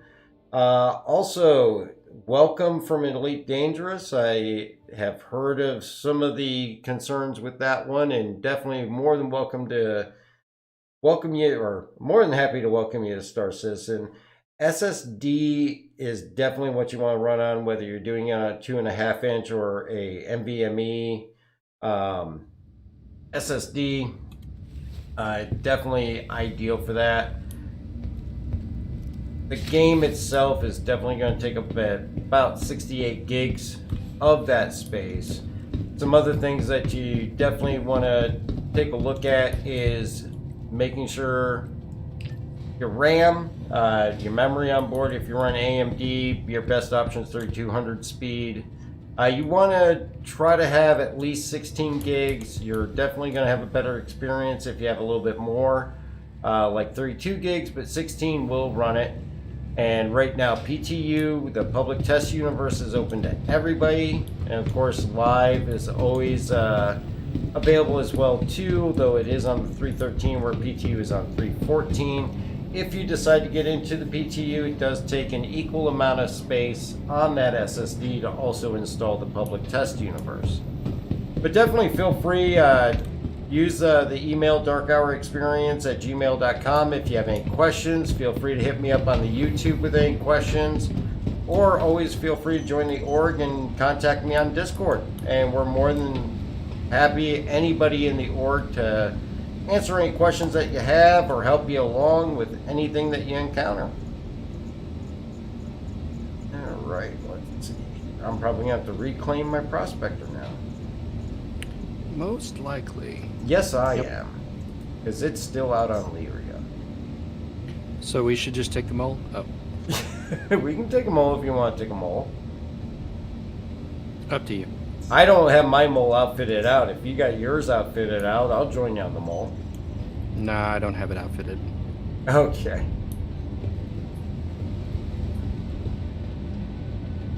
Buck, work calls, keep, no problem.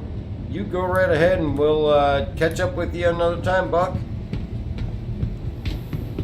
I understand the work calls, being that sometimes even my work calls and needs me to stop what I'm doing and respond or come in.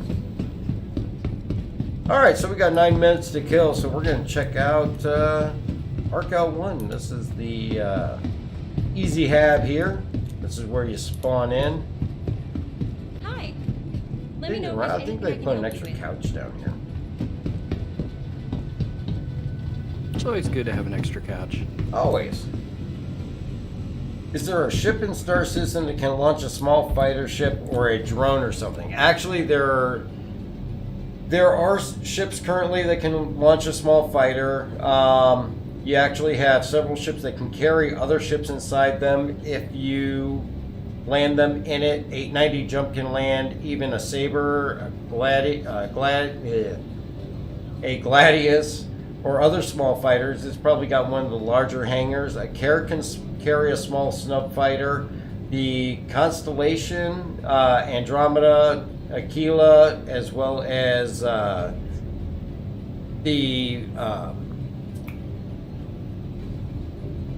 Damn it, why am I slipping on the name of the fancy one?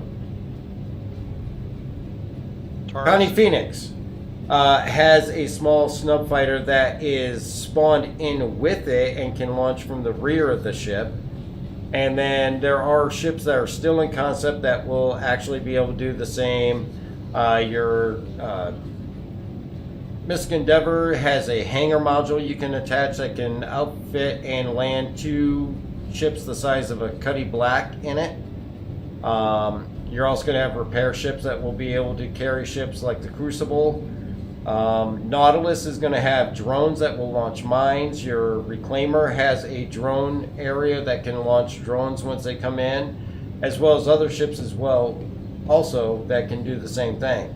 The drones are not in game yet, but there are ships that do have hangar capabilities, and then when you get into the capital ships, it even becomes a larger selection. Your Idris, your Krakens, your aircraft carrier basically can outfit many different ships. Large landing area as well as small hangars on it. Polaris can carry several ships in its hangar. And eventually these larger ships will also have the ability to spawn them in with it. Alright. Perseus, though, I don't think I heard anything about any kind of hangar capabilities there. But it will be a capital ship killer, I'm sure. Alright, so while we're waiting for our prospector to reclaim, don't forget to hit the like and subscribe button, follow on Twitch. Also, don't forget to get your entries in our push to 2,000 subscribers on YouTube. It's open to all of our Twitch and YouTube, but it's our 2,000 YouTube subscriber goal. And when we hit that 2,000 mark, we will be giving away a Terrapin, or if I have any issues getting a hold of a Terrapin because they're not for sale right now, we will give away a ship of equal value or greater. And as soon as we hit 2,000, we'll give that ship away. Just subscribe on YouTube, comment on any video there, or follow on Twitch. Get your entries in. Do both. You'll get 2 entries. Also, don't forget to check out our streams every Sunday and Wednesday night at 7 p.m. Eastern Time. As well as if you're looking for an org to join up with, if you're new like Orly and looking for assistance or advice or anything, check out Amarok's Fang. Throw us an application from the RSI webpage and be happy to consider you. If you're a veteran just looking for like-minded, casual, anti-piracy players, hit us up. We'll be happy to have you. And make sure you get that Discord information so that you can join the voice chat, and feel free to jump in on the streams as well. And if you want to help support the channel, check out the Patreon as well as the members page on YouTube. Lots of great reward packages that all go right back into our giveaways, as well as our merch store that we have a 20% off coupon code DHStream20 through the end of July. And all that, like I said, goes right back in so we can get back to you guys. And thank you for joining us tonight. We greatly appreciate the support and glad to have you. We are trying to get to do some mining. I found one Quantanium rock at 25% before we 30k'd, but they are doing testing in the PTU with Ninetales event, as well as had some Xeno threat earlier in the weekend. But see what we got. This is Lonesome. One of the things I noticed on morphologist analysis was that the cross-section missiles were missing, and so I looked at the electronic signature, and it's actually larger than the cross-section on different ships. Really? So I'm wondering about maybe we should have some fun playing with going with some of the electromagnetic and the infrared missiles versus the cross section, because I don't think they've told us they've reduced the cross section. Take a look at your HUDs and see what your cross section is versus your electromagnetic or your infrared. Yeah, I'll have to take a look at that. I know as far as quantity, I'm trying to think, because usually I run on the Harbinger. Obviously, I got my 3 Stalkers, 4 Arrestor 3s, and then It runs the Dominators and the Ignites. And I think I've been 444. So yeah, I've had the full 15 missile complement of the Harbinger at least.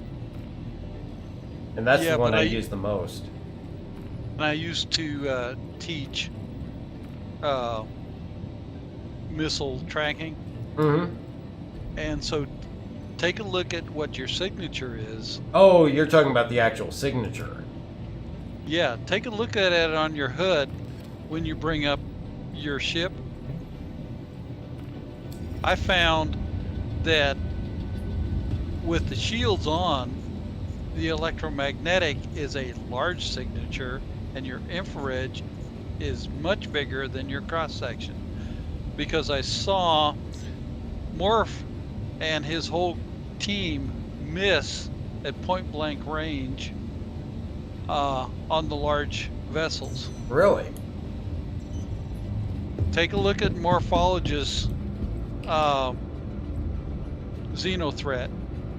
Huh, I'll have to take a look at that. Yeah, and watch his missiles miss. They curve off, and he's at point blank range. Really? Oh, that's noise. If you dumbfire them, they shouldn't do that. Yeah, and you have to get in the dumbfire range. You're totally correct. Yeah, I haven't messed with the dumbfiring yet. Yeah, but if you're launching back farther, it's just something I noticed from analyzing. And that's my background, just like your Coastie one. Yeah. Mark 71, just a 50-year-old gamer here. Hey, you know what? Honestly, I ain't too far off from you. I'm 46. We definitely have org members and people in the group that are older and younger. I think Louis is still our record holder young org member who just turned, I want to say, if I remember correctly, he just turned 18. And I know that we have several org members that are well over 50. So everybody is welcome. Cool. I'm at the 68 range. Lonesome. I was going to say, I think, I'm not sure who's got the high mark, but I know we have people that are hitting 70 plus. We were the ones that started the hacking. A buddy of mine actually at Boeing anyway, he had a newspaper article about him as the most dangerous person in the United States because he could hack all the banking systems. Oh, yeah? Yeah, in 1978. Were they still using punch cards back then for that? I used to be able to read punch cards without a translator. Oh, yeah. Looking at the holes. Back then you had to. My first hack was the University of Washington. Oh, yeah? With the phone that went beep, beep, beep. Oh. And I hacked the Star Trek mainframe computer. Oh, really?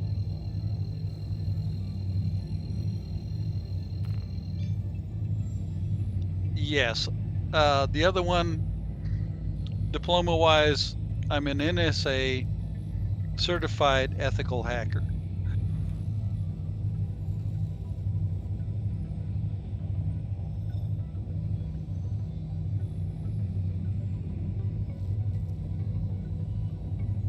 Don't do that anymore.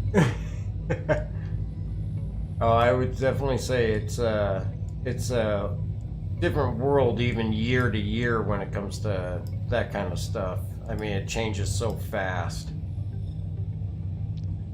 Well, the fun I had with some of the guys starting out in it is that they don't understand the overlays.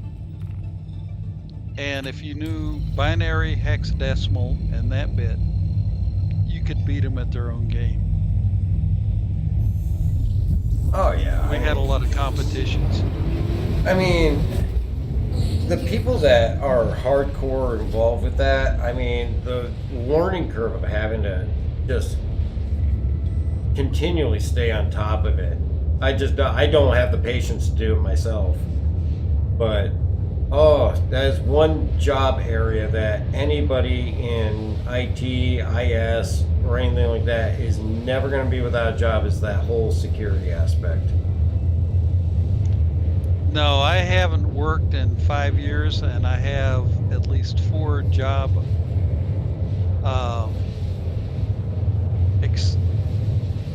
questions a month.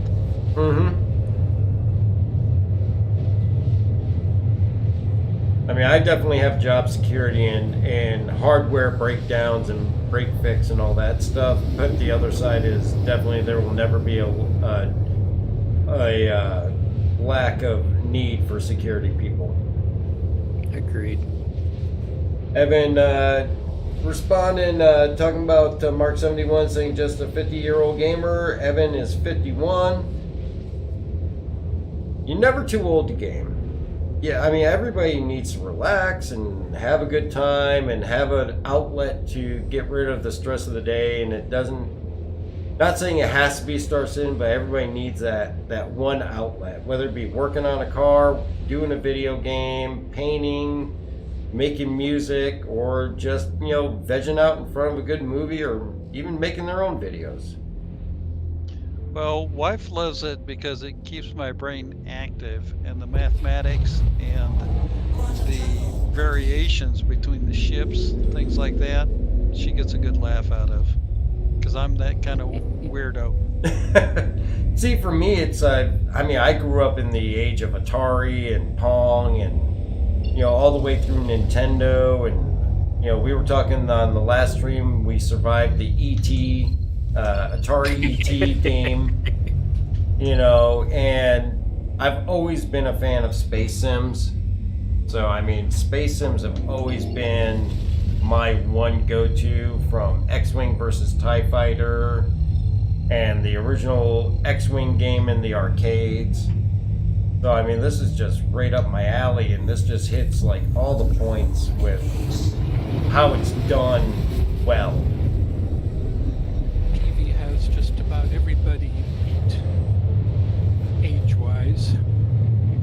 Oh, you think? Well, I agree, because 68. it's your brain does not age, No. even though your body does. BB, you don't have everybody beat. Really, I've only met one other person older than me, and that was Marv. How old are you? 52. 68. Well, we're getting close. June 19th, 1952. I swear, I think there's... By 3 months. There you go, BB. I swear we got somebody over 70, though. Cool. I don't think My it's first Badger. space game was Elite on the Commodore 64. Oh, yeah? Got you before that on the Texas Instruments 1010s with the thermal tape. That's how I hacked into the University of Washington to play Star Trek. Mark 71, do we think that trading will be any better in 314? I will be honest with you, I'm not holding my breath on that. Hard to... Now, some people in the org have said that they've looked at trading on 314, and it's been the same that it is in live. I will say this, I've learned from past mistakes, do not judge trading and cargo based on PTU, especially if it's... unless it's in its specific focus. So right now, I would say the last thing that I heard rumor-wise was that cargo trading was going to get a focus in 315. So right now, I would not expect you're going to see vast improvements when 314 goes live. Right now, the focus is on that combat and all the changes that they've already done.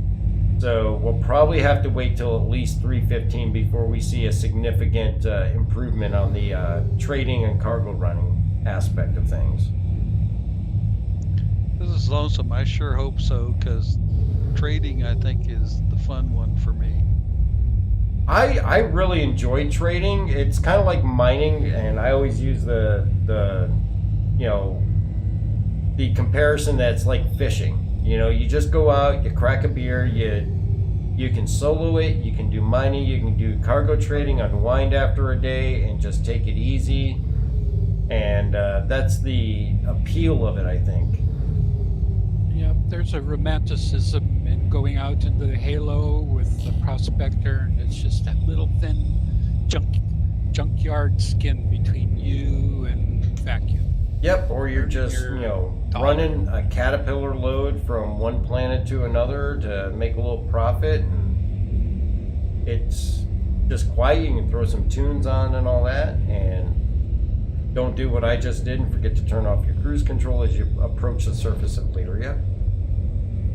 But it is in a really hurting state right now with the cargo trading in 313, and I think it's going to continue through 314, and hopefully we'll see.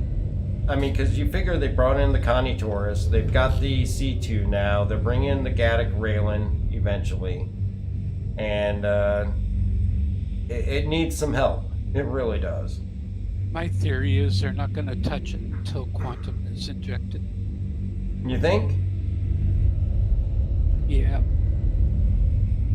I would kind of Because agree with that. Why fix something you're going to throw away is typically the philosophy of CIG. Well, quantum, I think if you look at it, actually integrates the servers, and one of the big problems we have now is because there's a lack of resources when you try to buy from the servers.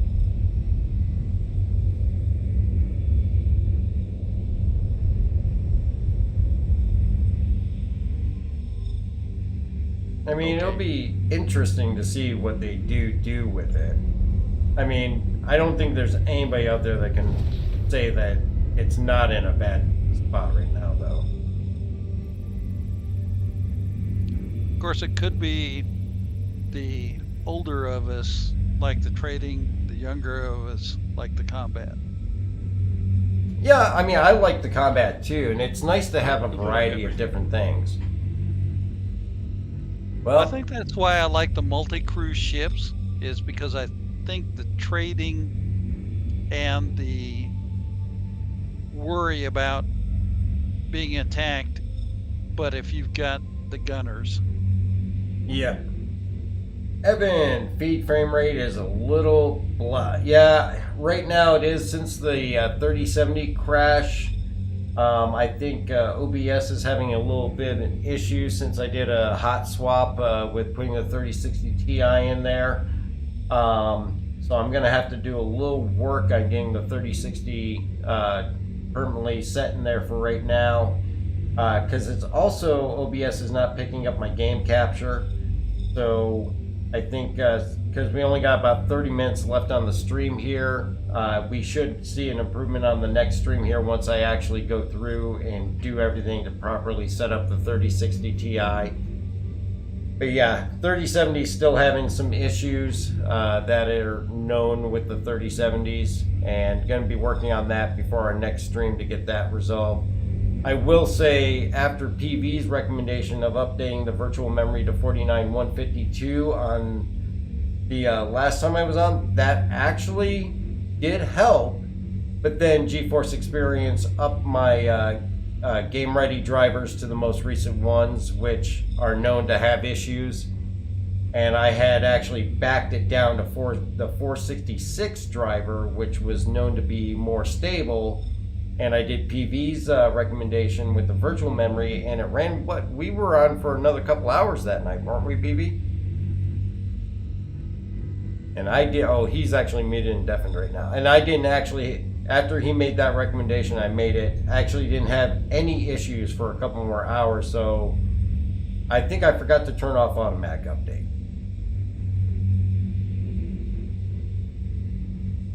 But definitely 3070s, EVGA, Gigabyte are all having some different issues, and it looks like it's all driver related, so trying to work that out.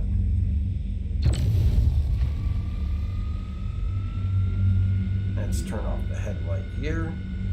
Now, this has, according to the scan, I have 4,000% Quantanium, but the mining is telling me the correct amount at 39% Quantanium.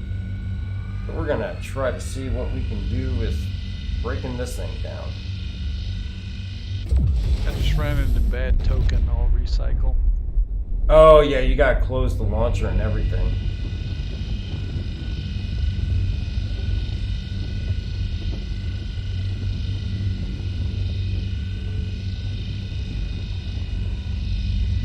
Oh, this is a 6600 mass rock. Good evening, Rager. Good to see you. Welcome. A validation error. If you're talking about a validation error on the PTU, you want to make sure that after you do install PTU, you have to go to the main RSI page, go to your settings, and go to the Public Test Universe tab, and you want to make sure you go down to the bottom and copy your account over to the PTU, and it will take about 10 minutes, 5 to 10 minutes, and you'll receive an email with your PTU account information, which is a separate page, but that will mean that you will be ready to log into the PTU.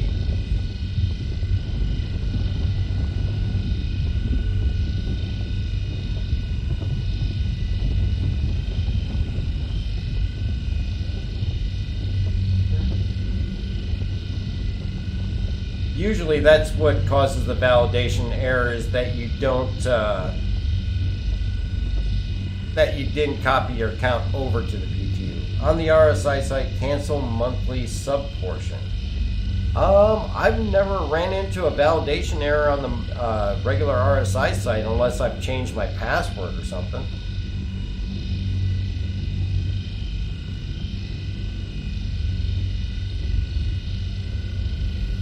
No. Get back out.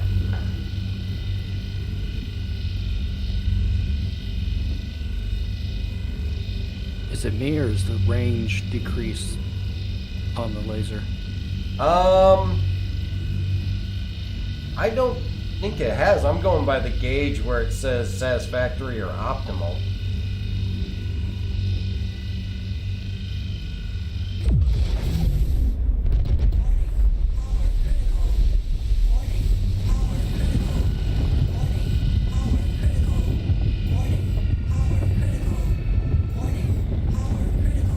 Probably about to kill myself here with this.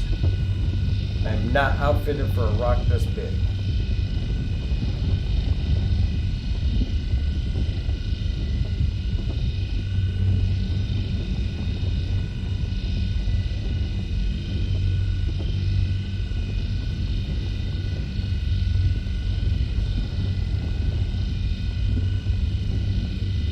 Anybody else in the SPAL 12 area? Yeah, I've got a Quantanium rock I'm working on right now. Alright. I'll just keep plugging away on the... Oh, here we go. Now it's climbing. Might just so.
love how I'm in mining mode and I can be right on the rock and it loses it.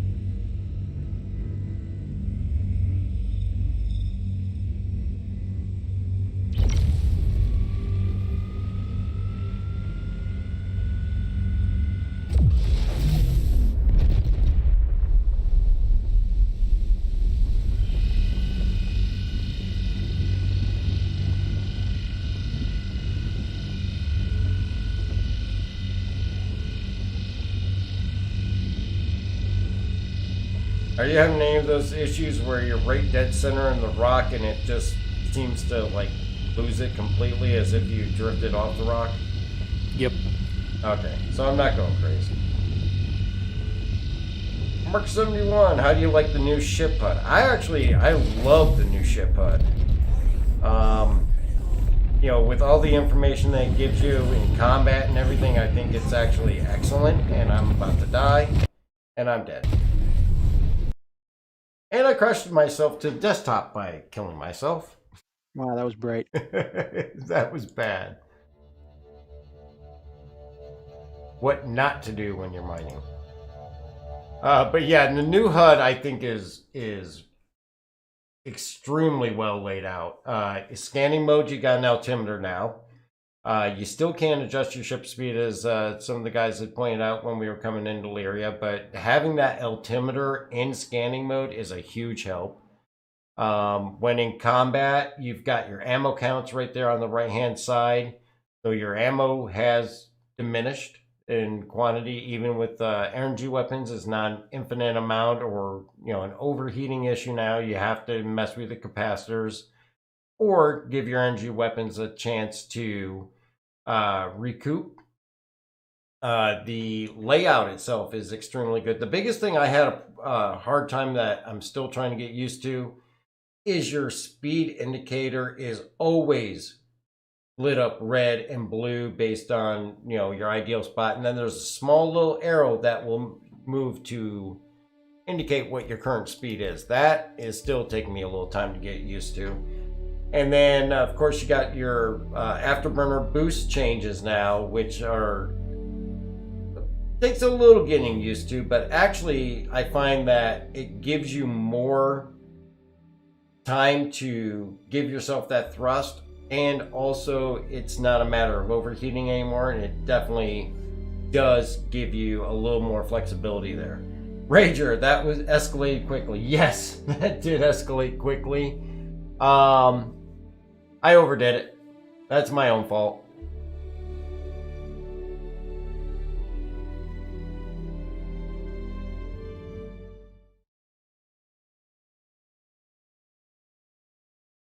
Lyria, you can definitely find rocks well over 5,000 mass. That was 6,600 mass, and did not outfit myself for that. So now we get to go.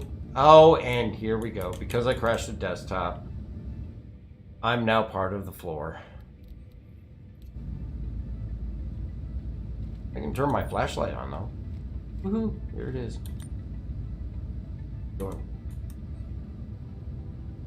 This is what you're actually doing when you become one with the floor. It looks like I have the I-beam from my bed going through my shoulders.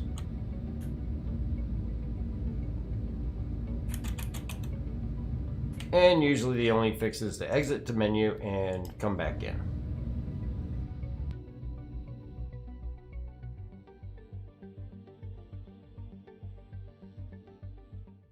That's the easiest fix. I've tried emoting, not that my emotes ever worked properly, which could be, you know, partly due to everything I have mapped out, but.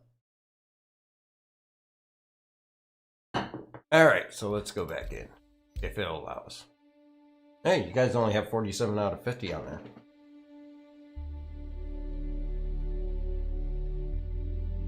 Alright, so while we're loading in, don't forget we're doing our push to 2,000 subscribers on YouTube. Just subscribe on YouTube, comment on any video, or follow on Twitch to get your entries in. When we hit 2,000, we will be giving away, hopefully, an Anvil Terrapin. I'm still working on trying to get one, but if we can't get our hands on a Terrapin, we will give away a ship of equal or greater value to one lucky winner.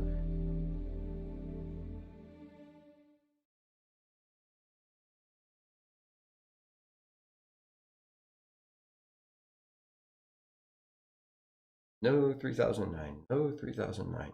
Keep my fingers crossed here. I don't know which is going to be more dreaded going forward in the future, the 30K or the 3009.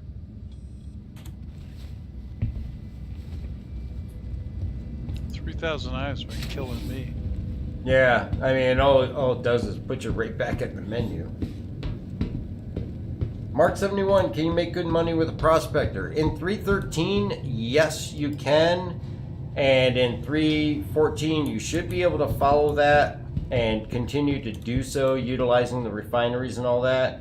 The only changes to mining were the scanning HUD, and then I've heard like H3D had a little less luck out at HRL3 this evening when he tried it. It looks like Leary is still well populated with Quantanium rock, so I think mining is going to continue being the biggest money maker and going forward with 314. So yeah, I think you can definitely make quite a bit of money with it.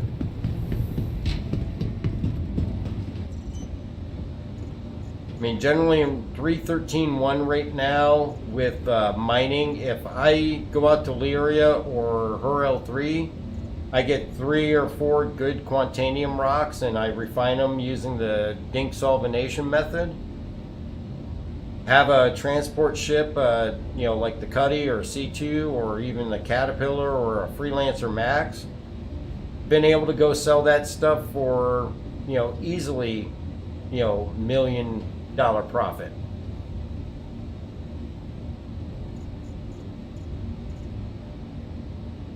Let's see, let's read that.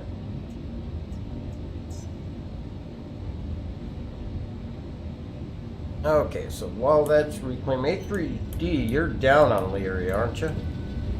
I am. Alright. So do I have gamer tags? A lot of times after a crash of desktop, you'll lose gamer tags. I am about to be headed back though. Alright. H3, I'm about 200 meters off your starboard side, just so you know. Okay.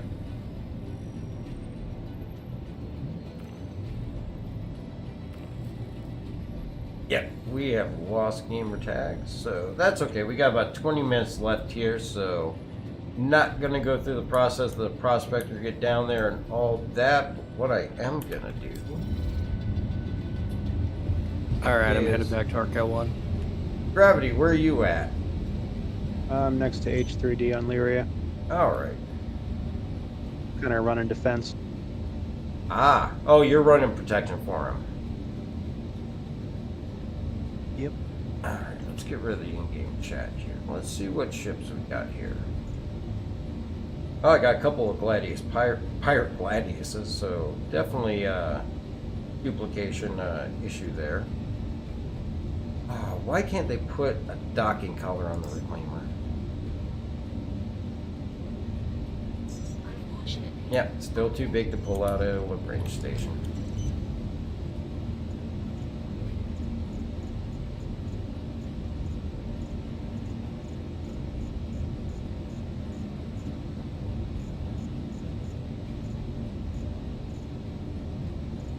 Yeah, there's always Starfare, but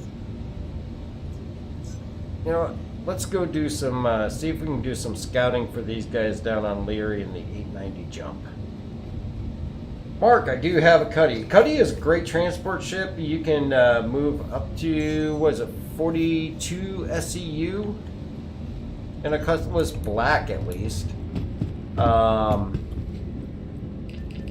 And always, you know, you have the ability to rent freelancers if you want to rent freelancers. Also, if you're a subscriber and do ship of the month, you're gonna get a different ship every month for free use, and that can range anything from, like, right now, ship of the month is the entire freelancer series. So you get a Max, a Miss, a Dur, as well as the base freelancer.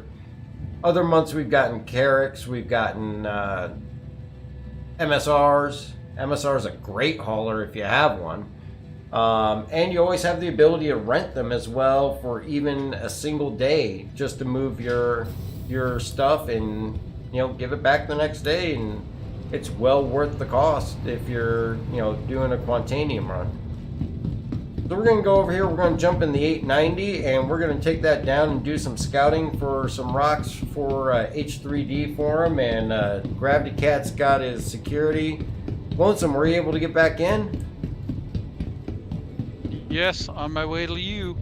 Alright, I'm going to go down and see if I can't scout some rocks for these guys. If I can phase through the door. There we go. There's a glitch with the 890 jump door on the docking ports. You just gotta walk through it after you initially interact with it.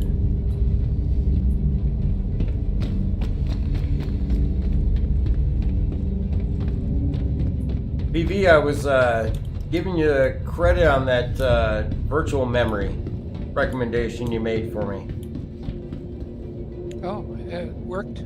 It worked for that night, because I was saying, I think we were on for a couple hours after I made that adjustment, but I noticed, well, today I had the hard crash, and when I pulled the 370 to put the 3060 Ti in there, I noticed GeForce Experience auto-updated. So I'm gonna, and it was working beautifully on the old driver with your recommendation. So tomorrow I'm gonna put the 3070 back in and test with that older driver to see if I get the same results I was having that night that I was on with you guys. But right now I threw the 3060 Ti in earlier for a quick fix, but that's when I noticed it auto-updated to the other driver. Yeah, unfortunately that change doesn't affect, drivers or any other, system problems you might have, but it does give Star Citizen room to write those page files. Yeah, and with the driver issues that the 3070's having, the error I'm getting was the out of memory, so Yeah, 3070's just that's got a it. problem. A lot of people are having issues with it right now. So I do not see a timer on HUD at all right now. Is there no timer for Quantanium on the, well, the timer only appears on the mining, when you're in mining mode. It does Let me switch disappear over. once you get out of mining mode. Should be in the bottom Okay, right. still there. Yep. Yep.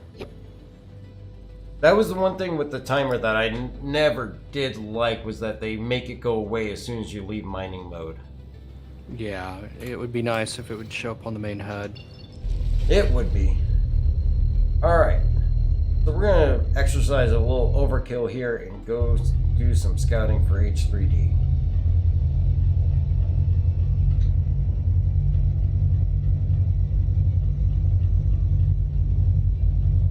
Mark 71, is the rentable prospector good enough to mine Quantanium?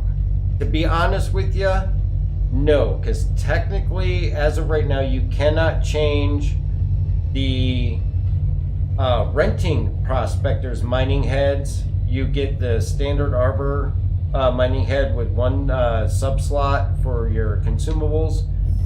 If you don't have a pledge for a prospector, definitely recommend, and if you're not a constant miner or a habitual person that likes to go out to mine, buy it in game. It's just over 2 million, and it is well worth it. It may take a little bit of a grind with doing smaller, less profitable materials. The rentable prospector can definitely mine laranite, bexalite, all those higher priced step down ores. But for Quantanium, Especially with modules. yeah, especially with modules, definitely recommend though that if you don't have one in a pledge pack or something like that, just get it in game. It's a great ship and definitely one of my highest recommended ships that if you're going to purchase anything in game, to purchase that. Well, and one of the benefits of the Dark organization is that if we're in game, we'll loan you a ship. Oh yeah, definitely. In a heartbeat. Heck, I loan ships out to people that aren't even in the org. As long as they don't land me a crime stat, and if I'm not using it, the only downfall is that it will be usable while we're all on the same server. But, you know, definitely more than happy to spawn any ship for anybody that's on the server with me. And yeah, I'd be happy to let somebody use a prospector while I scout for them. Oh yeah, and Mark, don't ever worry about it asking too many questions. We are all here to help each other out, and we are more than happy to answer any questions for anybody on Discord, in the stream. So ask away. I've been here a year, and Dark and Buck are still teaching me. Hell, I'm still learning. I still ask questions a lot. You were saying, PV?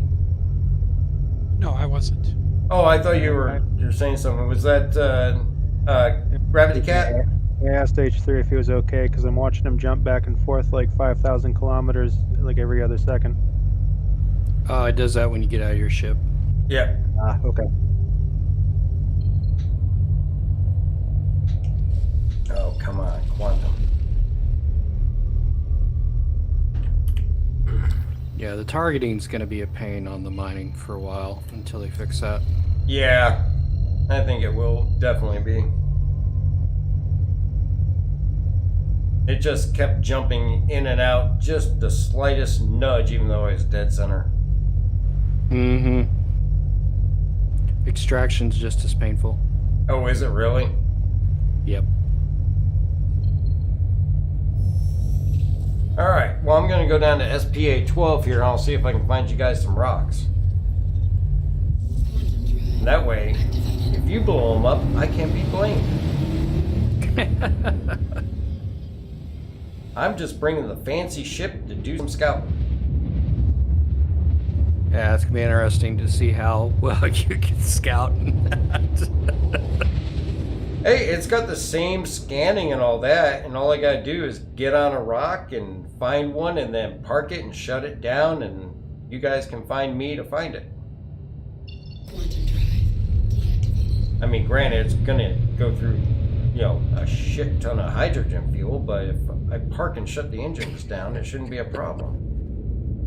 Well, and it's low gravity, so it shouldn't use a whole lot.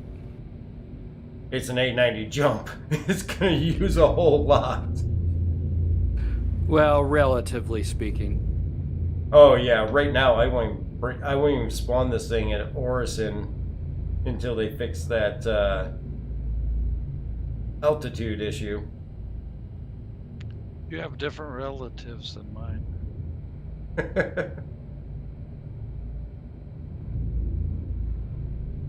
Oh, do I? On cost. Oh, yeah.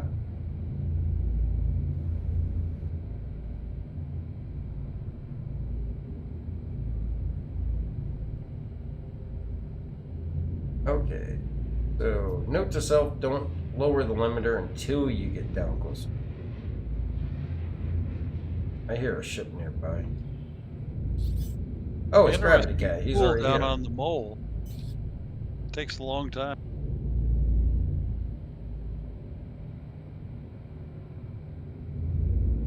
My prospector was taking too long, so I brought a mole. Oh, yeah. Anybody wanting to join, I would be more than happy for them to teach me. I've never run this ship before.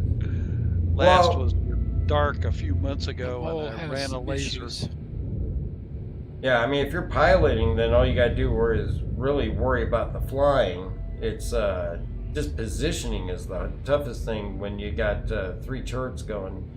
Just knowing when you got people in all the right, in the right perspective to the rock so they can all hit it.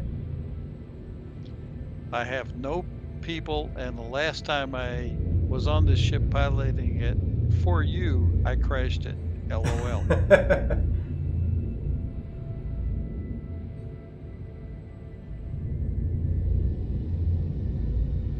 But this is where we have fun and learn, right? Oh, absolutely. I'm trying to get into Orison for the first time from outside of Crusader, and that seems to be quite a trick. My condolences. 750K. Good luck. Yeah. I mean, I managed to get outside the atmosphere, but Yeah, it won't let you quantum anything until you hit 750 kilometers out. yeah, I managed to accomplish that. But trying to get into Orison. Oh, you're trying to get in, not out. Correct. Oh. You should be able to, well, actually, I haven't really quantumed into Orison personally myself. I've always spawned in there when I've gone.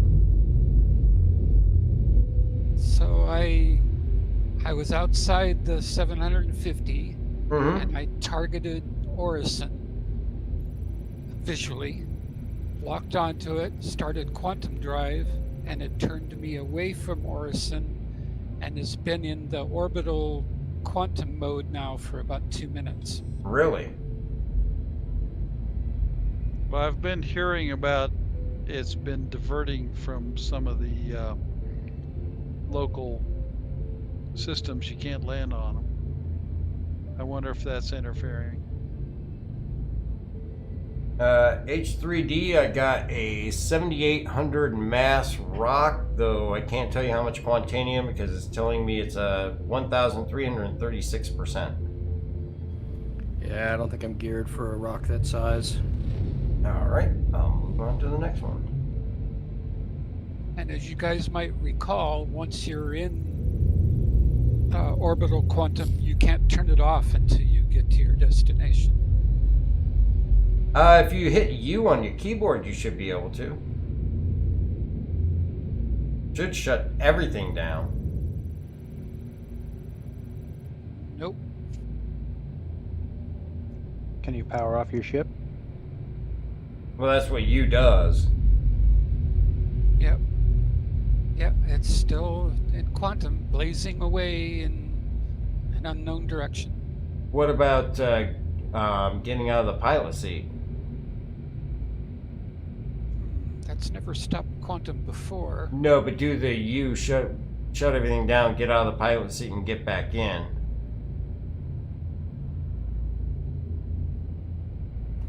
Yeah, the ships keep ending up in weird states. Yeah, it's been really odd. Arterial, alright, arterial. So we are in PTUs. This is a bug, right? Yes, we are in PTU. It is something that, we've experienced here only. I can't say I've ran into it in live lately. I got Bexolite here, if you want Bexolite. Sure, and grab that. What size rock? 3,500 mass, 3,467 mass, and well, it says raw quantity is 4,747%. That's a pretty decent number. I'm guessing maybe 20% or so. Maybe more. The other numbers look smaller. Landing gear deployed. So maybe Alright. half. I am parking on it, and I will wait for you here. Alright, I'm headed back out.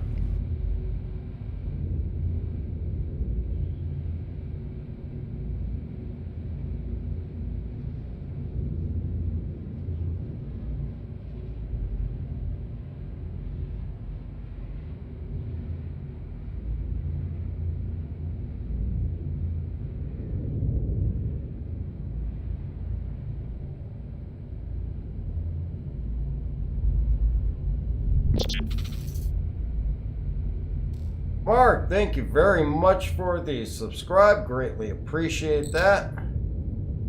Landing complete.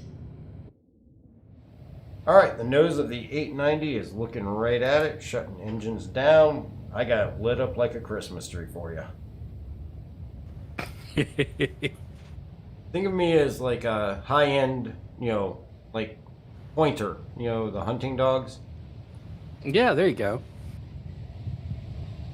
It's a very expensive pedigree. Hey, at least I got a pool. Something you don't want in a hunting dog. Well, it's got a med bed. So technically, he could always land, set his spawn point on here, get back in his prospect, and he blows himself up, then he's just going to wake up right back here. Yep, and we enjoy the bar and the pool. Exactly. Don't forget the hot tub. And I got enough weapons I could run a little security, but Gravity Cat's got that part handled for him. We could do some bounty hunting and just run over the ships. Yep.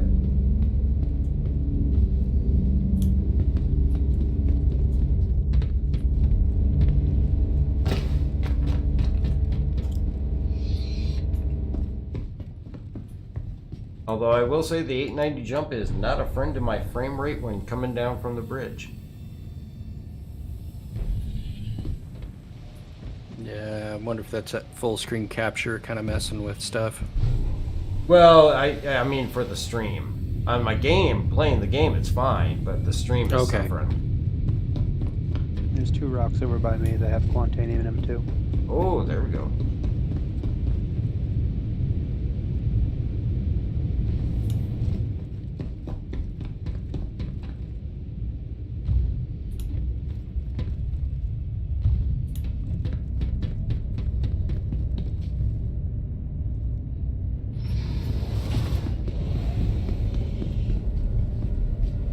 I do have a helmet on, right? Yep.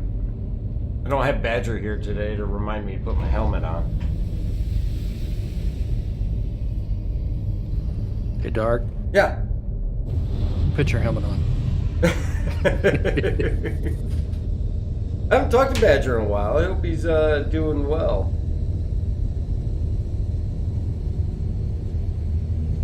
I know it's always hit or miss whether we're going to see or hear from him, and he can go long periods, but always wish him well. Yep. 3,700 meters on your 11 o'clock. And look, I get front row seats to sit here and watch this. Actually, I've never seen mining from this aspect. So this could be very interesting.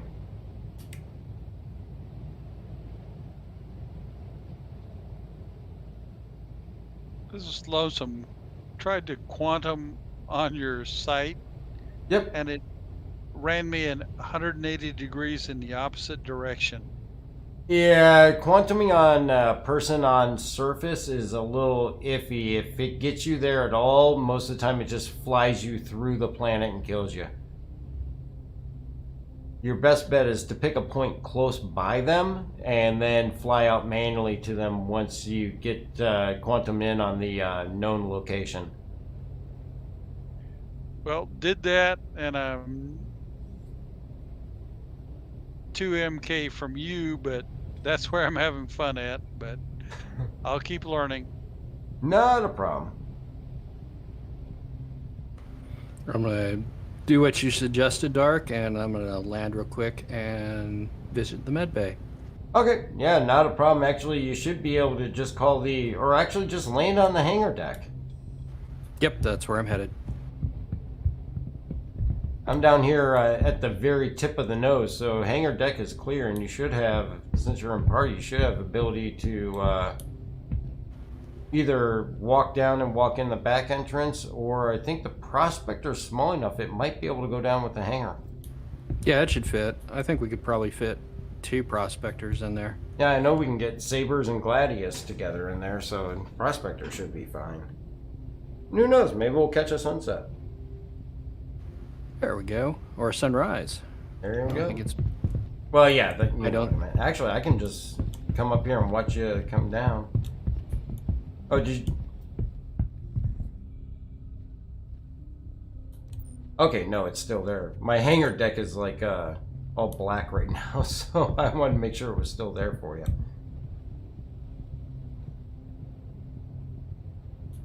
Sit here and watch H3D come in.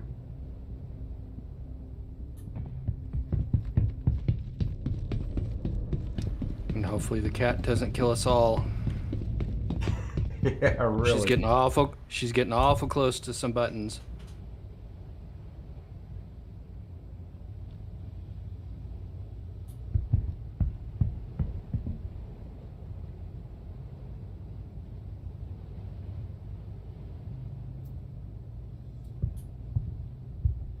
You in the Super Hornet there, Gravity? Yep.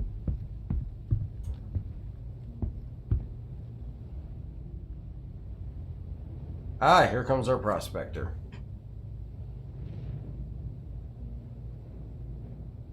You might need some headlights if you're getting the glitch with the hangar deck.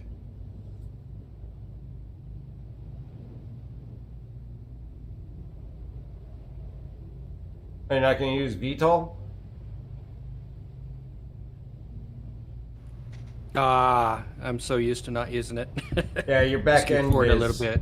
way hanging over. You're clear there on the rear end, and left is clear. Right looks clear, That's so right. I will bring you on down. Go ahead and shut her down.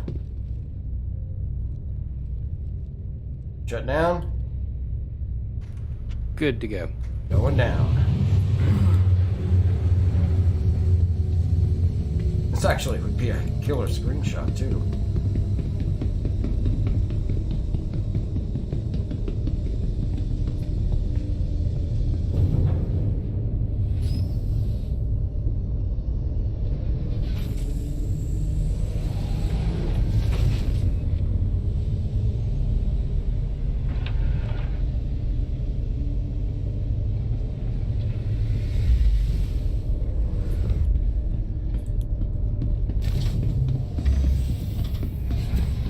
You know where you're going, right? I do. I was gonna say you're not a newbie to the 890.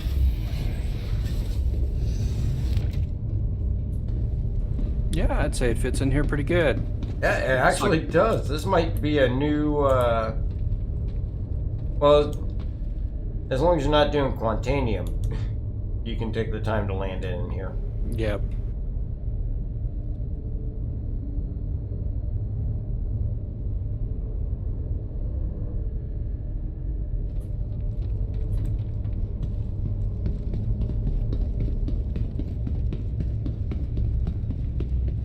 Oh my goodness, they fixed the label. Did they really? I didn't set mine because this is gonna be Yes, the they last did. thing I'm doing tonight. I gotta check this out now. Is the words actually going the right direction now? Yes. It is. That is so nice. It is, isn't it?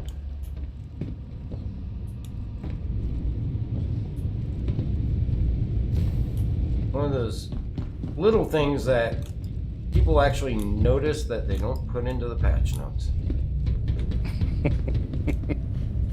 Yeah, Go I don't ahead think and we get could in, I'll fit- take you up. Yep, I don't think we could fit two in here, unfortunately. No, not two prospectors, no. Now the question is, are the doors going to open before the elevator crushes it? Oh, the elevator doesn't go up until the doors open now? Oh, they did fix that. Sweet, two things. I know. Because before the elevator would start going up and the door would still be closed.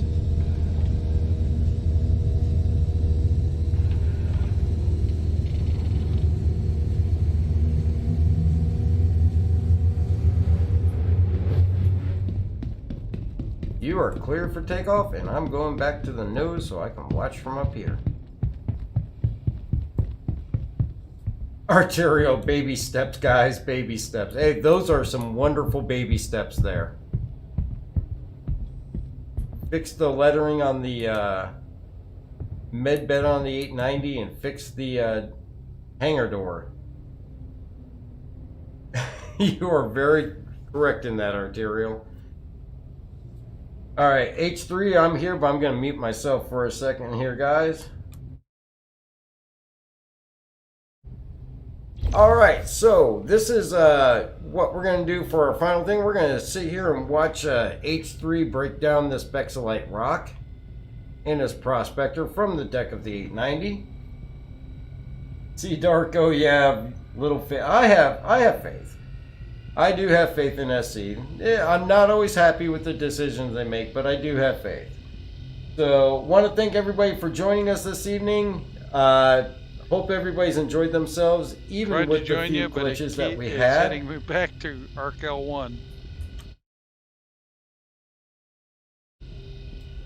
Hope everybody's had a great time with the few technical glitches that we've had. And don't forget, get your entries in for our push for 2,000 subscribers. Just subscribe on YouTube and leave a comment on any video, past or present, on there, or follow on Twitch. If you do both, you'll get 2 entries.